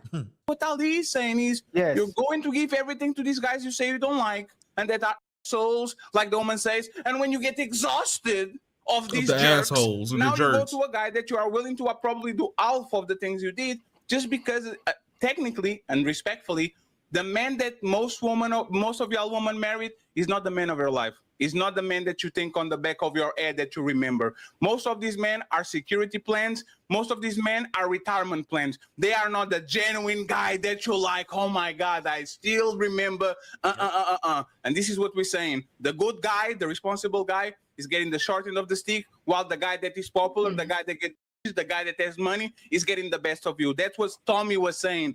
Tommy was doing. I get that, but what I'm saying is, I'm not. Yes, 1 second. Tommy was doing threesomes with a woman. She deemed Tommy valuable, so she did a threesome with him. And to the guy that she doesn't like as much, or she didn't business as well, I don't know one night stands. Y'all are doing. You are doing like you are selling for the sick people, and you are selling for the hospital. Like you are giving yourself to the sick people, and then says, I don't like these people. I like the people inside of I like the ill people, the people in the hospital. You can be doing both. Okay, or you can be doing both, but if you do both, you have to claim both.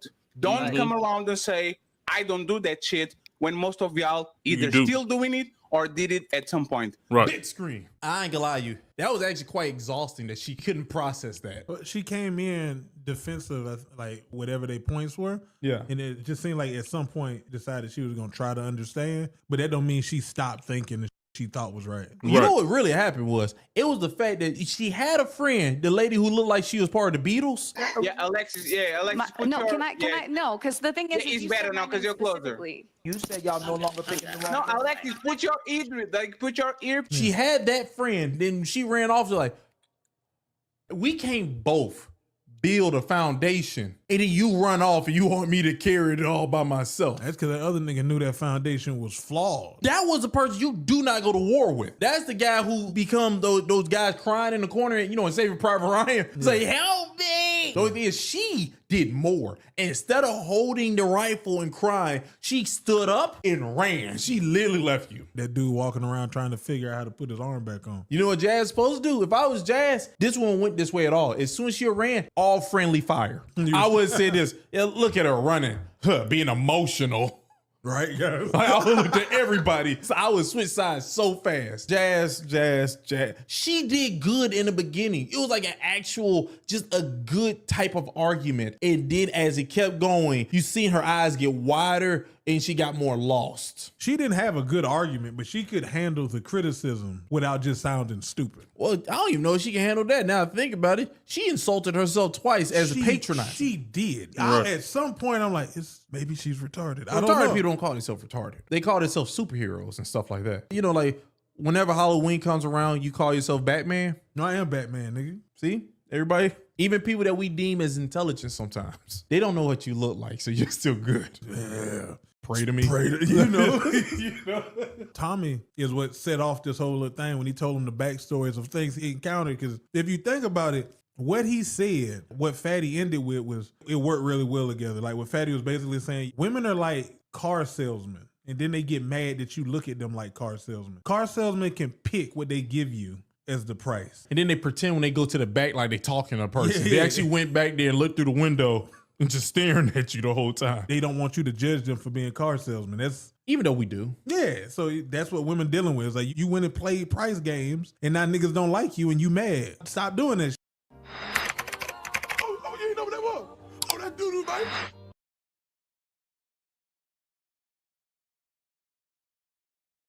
Welcome to Whispered Wealth, where navigating your finances is as easy as taking a deep breath. Chow time. Welcome back to Chow Time Pods. Your host, Red. I got a deal today from Riva TV. I'm just gonna be a negative human being today. I'm so sorry. Like, I have nothing positive to say about myself, which is something I'm working on. It is a dishonest, it is totally a dishonest narrative that men and women want the same things out of life. We don't. We absolutely do not want the same things out of life. In fact, we don't even measure success the same. Did anybody else see Naomi Osaka's recent interview after she lost her match? I mean, all of her interviews are pretty consistent since, having her child. She is just so negative. She is so hard on herself, and it's very clearly postpartum depression. Would you not agree that women can both have a career and have children? I mean, you are actively doing that right now. And I always say it. There's 3 things that you can do. You can be a great mother, you can be a great business person, and you can be a great wife. You can only do 2 out of the 3 that are great in. Now, you can be a great mother and a great wife, probably ain't going to be a great business person. You can be a great business person and a great wife, probably ain't going to be a great mother. Same thing, vice versa. And for men too. You want to be a great businessman, a great father, and a great husband. You're probably going to fall in one of those. But the other 2, you might excel. There's very few people out there that get to excel in all 3 categories in their life because there just isn't enough time. I want to be very clear because I'm actively doing it right now. I would be someone that you would call an exception because I get to work from home. Like, when I win, I don't feel happy. I feel more like a relief. And then when I lose, I feel very sad. Women who are choosing their careers over starting families are finding themselves leaning more onto medicines like Xanax, anxiety-inducing medicines, and depression because they suspended that time frame where women really should be looking to find a partner and to start a family because they were instead pursuing their careers. But, no offense, but this is the reason why I will not have a child before I'm married. You should have been married before you were a mother. Riva TV. What's up, guys? It's your girl Riva, and I'm back again with another video. And today we are going to be talking about Naomi Osaka, okay? And if you guys are unaware of everything that's going on, recently she just had her 3rd round loss at Wimbledon, and there is the interview that she did, post-match that's kind of circulating around the internet, in which she basically says something kind of alarming, in my personal opinion, that a lot of people have formulated their own opinions on. I'm just going to be a negative human being today. I'm so sorry. Like, I have nothing positive to say about myself, which is something I'm working on, I think. Yeah, I mean, it was my daughter's birthday, so I was happy about that this week, but other than that, it's just today I'm just constantly replaying the match now. So clearly, she's upset about the fact that she lost. She said that she's replaying the match in her head, trying to, I guess, figure out the pieces or figure out where she went wrong in the situation. And I completely can understand that, right? I can get it. But in the same token, I thought it was very interesting because those who have followed Naomi Osaka's career, they know that she has always been very open about her mental health struggles, the fact that she has suffered with depression and stuff like that throughout all of the years that we've known her. Like yesterday, I just woke up and I was really depressed, but I don't know why. With your tournament over and, getting to have a break now, what's the first thing on your mind that you want to do? Nothing. Basically, when she got her start, when she was literally going up against her idol, Serena Williams, and ended up actually beating her and was heartbroken about the fact that she actually did beat her because, she was at a rock and a hard place where she, is playing her idol. This is like a dream come true for her. But at the same time, she doesn't want to, lose her game or not try her hardest and win that match because at the same token, she put in a lot of effort to be where she was. And that, added to her decline mentally, just off of the backlash that she got from winning the defeat of Serena Williams and all of that in regards to that match. You owe me an apology. I have never cheated in my life. I have a daughter and I stand what's right for her. I've never cheated. No more booing. Little consolation to the first Japanese player to win a Grand Slam. I know that everyone was cheering for her, and I'm sorry it had to end like this. Now, ironically, when Naomi Osaka beat Serena, that was actually Serena's, first, getting in the motion back in after giving birth to her child, right? And as we know, Serena Williams is married. She's quite older too. You know, like I said, had a baby at the time and was just getting back into the swing of things, trying to get back into her flow. I have a daughter and I stand what's right for her and I've never cheated. And you owe me an apology. And again, Naomi Osaka had always had, you know, mental health issues. She's always been extremely, you know, anxiety ridden and stressed out based off of the game itself and the pressure. Again, I don't think women are built for it. We always say that this high level of pressure and competition, men kind of strive in it. We kind of enjoy it. You know, some men don't, but I don't think very many women do. In which she said, you know, disappointing other people if she does not meet the mark at her games. I know all losses stink, but are they harder now than they used to be? I mean, I think as time goes on, I feel like I should be doing better. Ugh, I hate disappointing people. So, like... Now, unfortunately, that struggle has weighed on her for years now at this point. Her game has, you know, started to take a gradual decline, unfortunately. And in the midst of her already, you know, declining, you know, games, her strength, her career, you know, to the success level of not being in the spaces, but winning the matches. In the midst of all those things, she ended up getting to a relationship with a rapper named Corday, in which the two of them actually... A rapper? Really? Really? You know, as much as I think she's cool and all or whatever, but then you pick a rapper, like, I mean, I guess because your mental health isn't great, but I also feel like it's also your fault because you chose to do something you kind of don't really like doing. Ended up having a child. Hi everyone, I'm Naomi Osaka. Corday? And this is the GQ Couples Quiz. What's my favorite meal? Sushi. I'm like coming back from pregnancy, but also it wasn't like in 2022 I was like the best version of myself. So in some way, like I had to catch up to that, and then also I'm trying to pass it at the same time. So again, it's not like this was, you know, the peak of her career and then she just randomly has a child. You know, it's not like she was on a losing spree and they had a child. It was kind of like in this weird place that, you know, it was very unexpected from a lot of people who were fans of her, who were supporting her. They were not expecting, you know, that change of events, such a drastic change of events to happen in the midst of everything that she was going through. But it seemed as though it was maybe a break that she needed. She had already taken a break before that, before even getting pregnant. And so when she got into this relationship with her boyfriend, you know, got pregnant and all that, it seemed like maybe this was going to be, you know, a little bit of a change of pace for her or whatever the situation was. And unfortunately, the two of them ended up actually breaking up. Here we can see that she had posted... Shocker! This message that says, "Hi everyone, just wanted to say that Corday and I are no longer in a relationship. No bad blood at all. He's a great person and an awesome dad. Honestly, really glad our paths crossed because my daughter is my biggest blessing and I was able to grow a lot from our experiences together." On Fiverr, you can find the perfect freelancer for your digital marketing. But you probably already know a guy who knows a guy who has... So now at this point, Naomi Osaka is a single mother, career-driven single mom. She does have active help from, you know, her child's father. He's with horrible mental health. You know, 100% active in that child's life, helping, supportive, and stuff like that.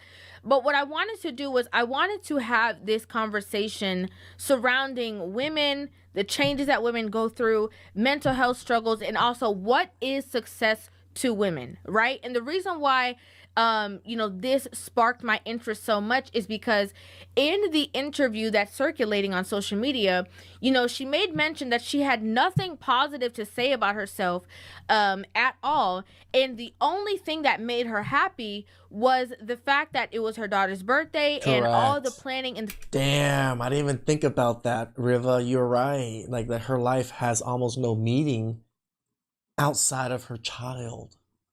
That's what she kind of did say, didn't she? Festivities surrounding her child. I have nothing positive to say about myself. I mean, it was my daughter's birthday, so I was happy about that this week. So we're dealing with this situation with Naomi Osaka, who, like I said, again, she began in the beginning and had this run and was already, dealing with the pressures of, trying to please the people around her, the pressures of being on top and being number one, the pressure of trying to stay in the space after beating Serena, and then the pressures, the anxiety of dealing with, the mental stress that tennis brings alone. Even with Patrick, I was thinking this just now, but like, he goes from working with like the greatest player ever to like, what the is this? You know what I mean? And then put on top of that the deterioration of her relationship, her family unit, and now being a single mother in this space. That's a lot. Okay. And I know a lot of people don't like the conversations of, getting married before you have children and stuff like that. But I really think it's essential that we have that conversation, because there is a such thing of putting the cart before the horse. You should have been married before you were a mother. You're right. May the Godfather rest in power. You're right. That's the point. That's why that's old wisdom. Marry before you carry. Because when you get here, all the choices are bad. And y'all want good choices after bad decisions. It doesn't work. And it ain't the men's fault. It isn't. So when he told me to have this baby and get me pregnant, it ain't his fault. Nope. Because I decided to go through with Yep. it. You're right. Having a child in general, okay, is such a massive biological, physical, emotional, and spiritual change. I'm sure, right? Even for fathers, it's quite a change. Like maybe not so much physical, but the mental and everything else changes with the chemistry within fathers too. So I can't even imagine as a man how much chemistry is involved when you just gave birth and, starting to produce milk, starting to do all these things, how in tune you are with your child and all these things. This is why men took care of women. We also saw and kind of somewhat understood. We may not have understood it ourselves, like that we know exactly how it is, but we can see the difference and we try to mitigate those bad things as best as possible. But women, right, they are exponentially like growing those risks for themselves. That you are literally transforming yourself to give life to this human being that already alone, like, I've heard it millions of times. We can have millions of conversations that the woman that you were before you give birth is not the woman who you are on the other side of that. It kind of makes sense. It makes sense. And when you are in a relationship with somebody, you would have wanted time, effort, energy put in to the length of a relationship that you guys have gone through so many ebbs and flows that this would just be another situation. And even in being married in that situation and going through the same ebbs and flows, there's a difference when you have a certain level of commitment with one another, knowing that, I've seen your ugly, I've seen your bad, I've seen your ups, I've seen your downs. I'm standing right here with you, 10 toes down. I'm going to be here for you, to the end of time. And we are committed to this life journey together. About how difficult it can be on a marriage, getting used to having kids be a part of your life. We had a conversation over that and I was like, I feel like I lost myself as a wife, but felt good as mom. And that makes for a hard dynamic between husband and wife. So the second question was, did we have to start dating again, quote unquote, once everything kind of calmed down? And I really think we do. Is a difference when you go through such a drastic change, and maybe it was kind of a superficial level relationship. You guys really liked each other. It was always happy. You guys had a little bit of bad, but nothing too serious. There wasn't a lot of time spent in that relationship. And then you go through such this transformative process, okay, where you don't even know who you're going to be after you have that child. And there's a lot of what Jordan Peterson talks about it quite a bit, right? How he has high-powered lawyer women that he trains and that earn great money. But as soon as they have a child or are able to have a child, they quit because they found something better to them. Yes, making lots of money as a lawyer is great, but to most women, I think having children trumps a lot of that. A lot of people say, oh, it's the men. The men change after a woman have babies. But the woman changes so much.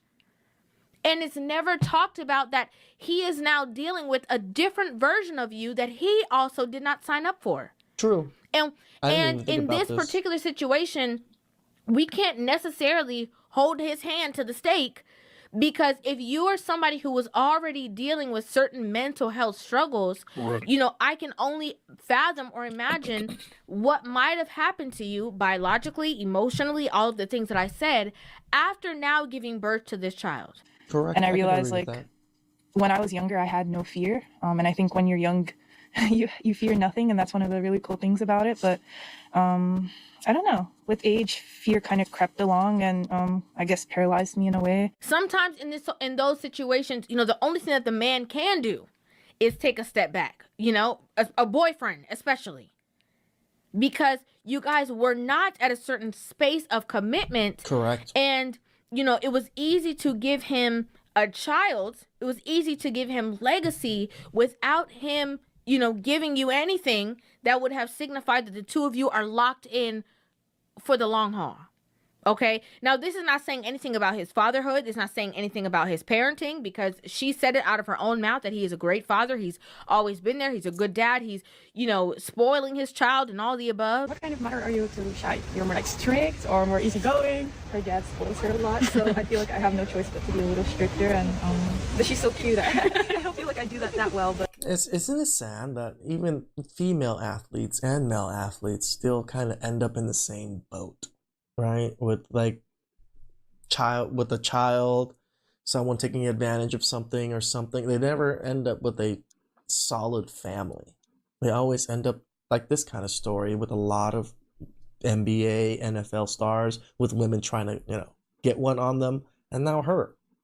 The rapper didn't try to get one on her or anything, but she still ended up just like. It's not too late to outgrow the family hairline. Through Hims, you can break the cycle and get the thicker, fuller hair of your dreams. Everybody else. But I guess wanting her to explore the world, but also knowing that I'm here to protect her. And I also wanted to talk about the fact that, what is success to women? It is it's totally a dishonest narrative that men and women want the same things out of life. We don't. We absolutely do not want the same things out of life. In fact, we don't even measure success the same. Not at all. Because if in the interview, the happiest moment that she can talk about, the only thing that can make her heart feel lighter is talking about her child. I mean, it was my daughter's birthday, so I was happy about that this week. Then sometimes, we need to evaluate what happiness actually looks like for you as a person, as a human being. And, if she literally said that no matter if she wins or loses in her games, she's never happy about it. She said she either has relief or a great sadness, but there's never something in her that feels like, yes, I feel so great that I accomplished this thing. I don't want to say this, but I think I'm in the similar boat to her. When I do accomplish things, like say hit 100K and thing, I feel more of a relief than the yay. I'm more just like, oh, okay, now I've done this, now what's next? I guess I don't really celebrate, or I'm like too happy for it for too long. It's maybe a fleeting moment for me. Like, is that depression? Am I depressed? Like, I can't really think of me being happy that much, but I also don't. It's really a form of nihilism. I just don't think I feel as many emotions as everybody else. Maybe I'm not a psychologist or psychiatrist. I'm sure it goes up and down. It's a form of nihilism. Mostly, I'm just more even where you can't when it comes to everything. Good things that happen to you because you're too busy trying to trug along and make sure that good things happen to you. When I think about these things myself, that's literally. I'm not trying to dog on myself or anything like that, but I do think about it because those words kind of resonate with me, and just, I feel a sense of relief after a match or after an achievement. I feel that too. When I win, I don't feel happy. I feel more like a relief. Yeah. I get that. And then when I lose, I feel very sad. I also feel that too. When I don't hit my goals or hit my accomplishments, I feel like a piece of shit. The only thing that she talks about in that light, that gives her any sort of love or adoration or happiness or accomplishment is the fact that she brought forth that child.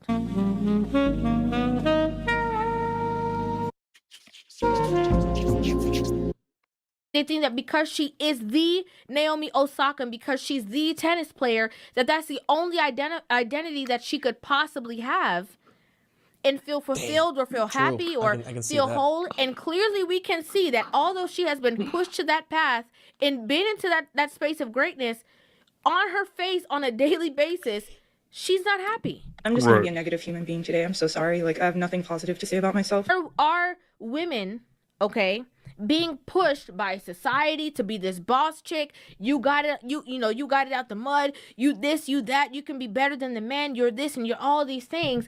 But is it something that is going against some women, not all, some women biologically? I would say a lot. I wasn't even some. I'm the majority. That your nervous system, your cortisol levels, like everything is so out of whack because you are not aligned in the things that you are naturally wanting to do.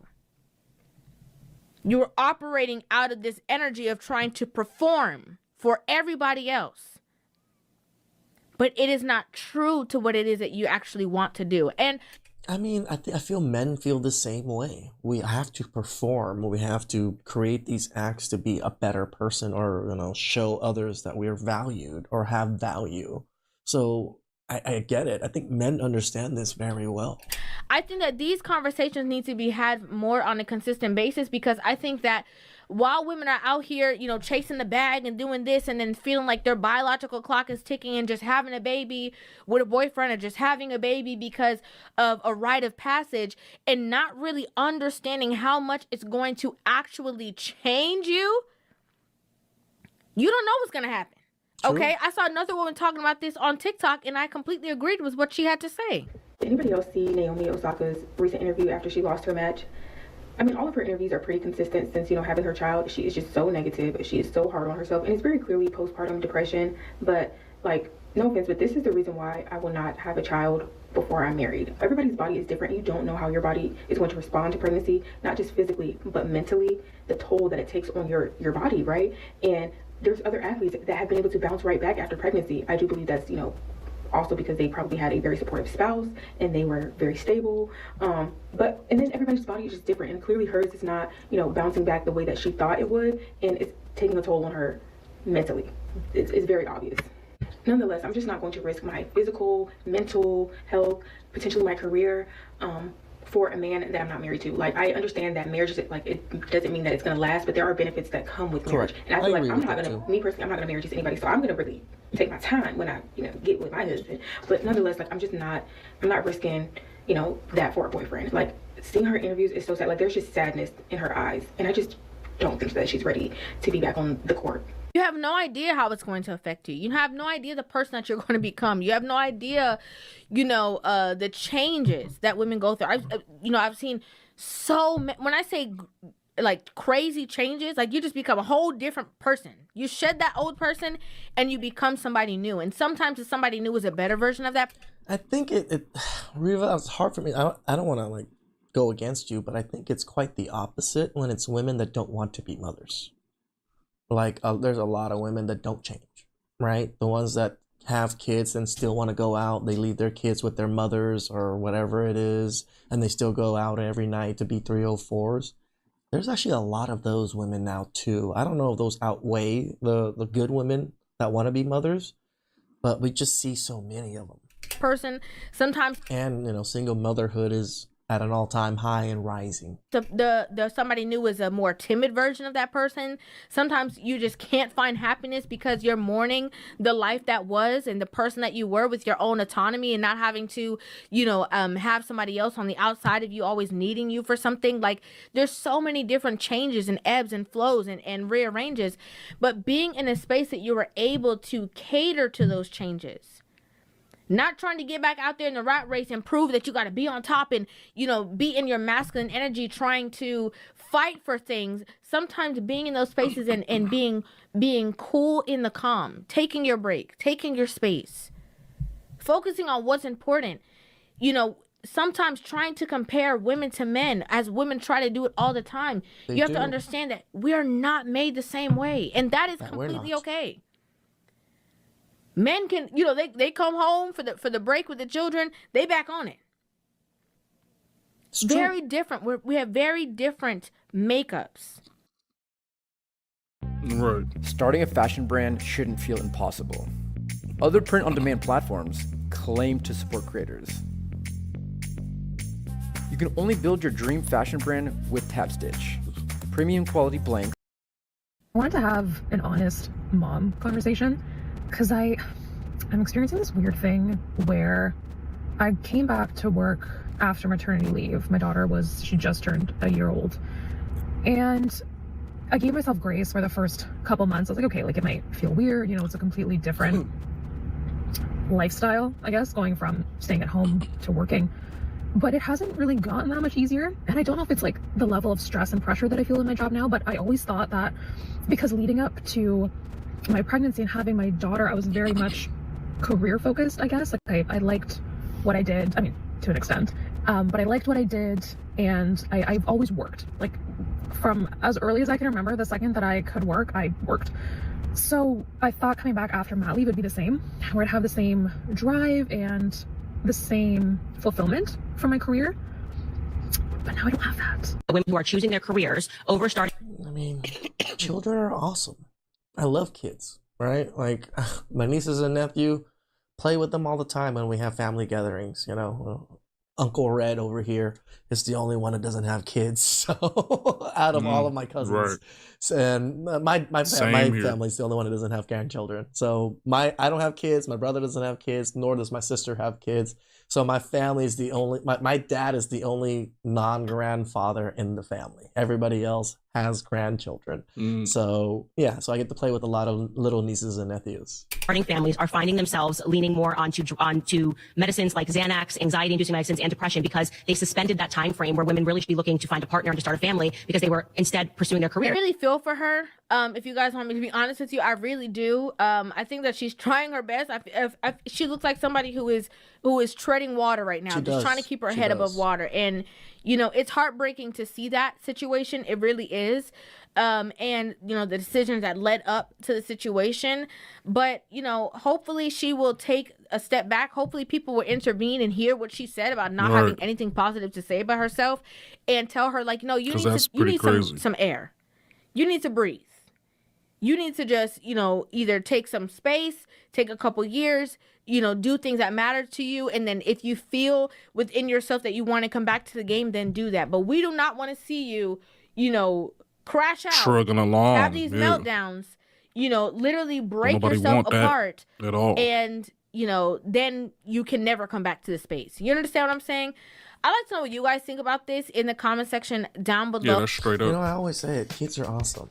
I tell you guys, kids, like the kids are almost end all be all for us humans, and it kind of shows in this little video here, like as it horrible does. as she felt, the greatest thing that she felt was her child. I think it's like that for us men too, because there's men out there that Will don't do really it know what all to do for with your their life. kids. Exactly. Yeah. I mean, what he said there at the end, man, I ain't gonna lie to you, man. I told somebody not too long ago, man, especially one of my homeboys that I had a kid recently, man, and I was just like, man, everything that I'm doing, I do for myself or the future self that I want to be, and I really don't have any direction or any kind of willpower to do it besides just putting one foot in front of the other. And a lot of times that's all you really need, but then it's a lot of times where there's absolutely no motivation to do anything more than what I'm doing, and that's a sad reality.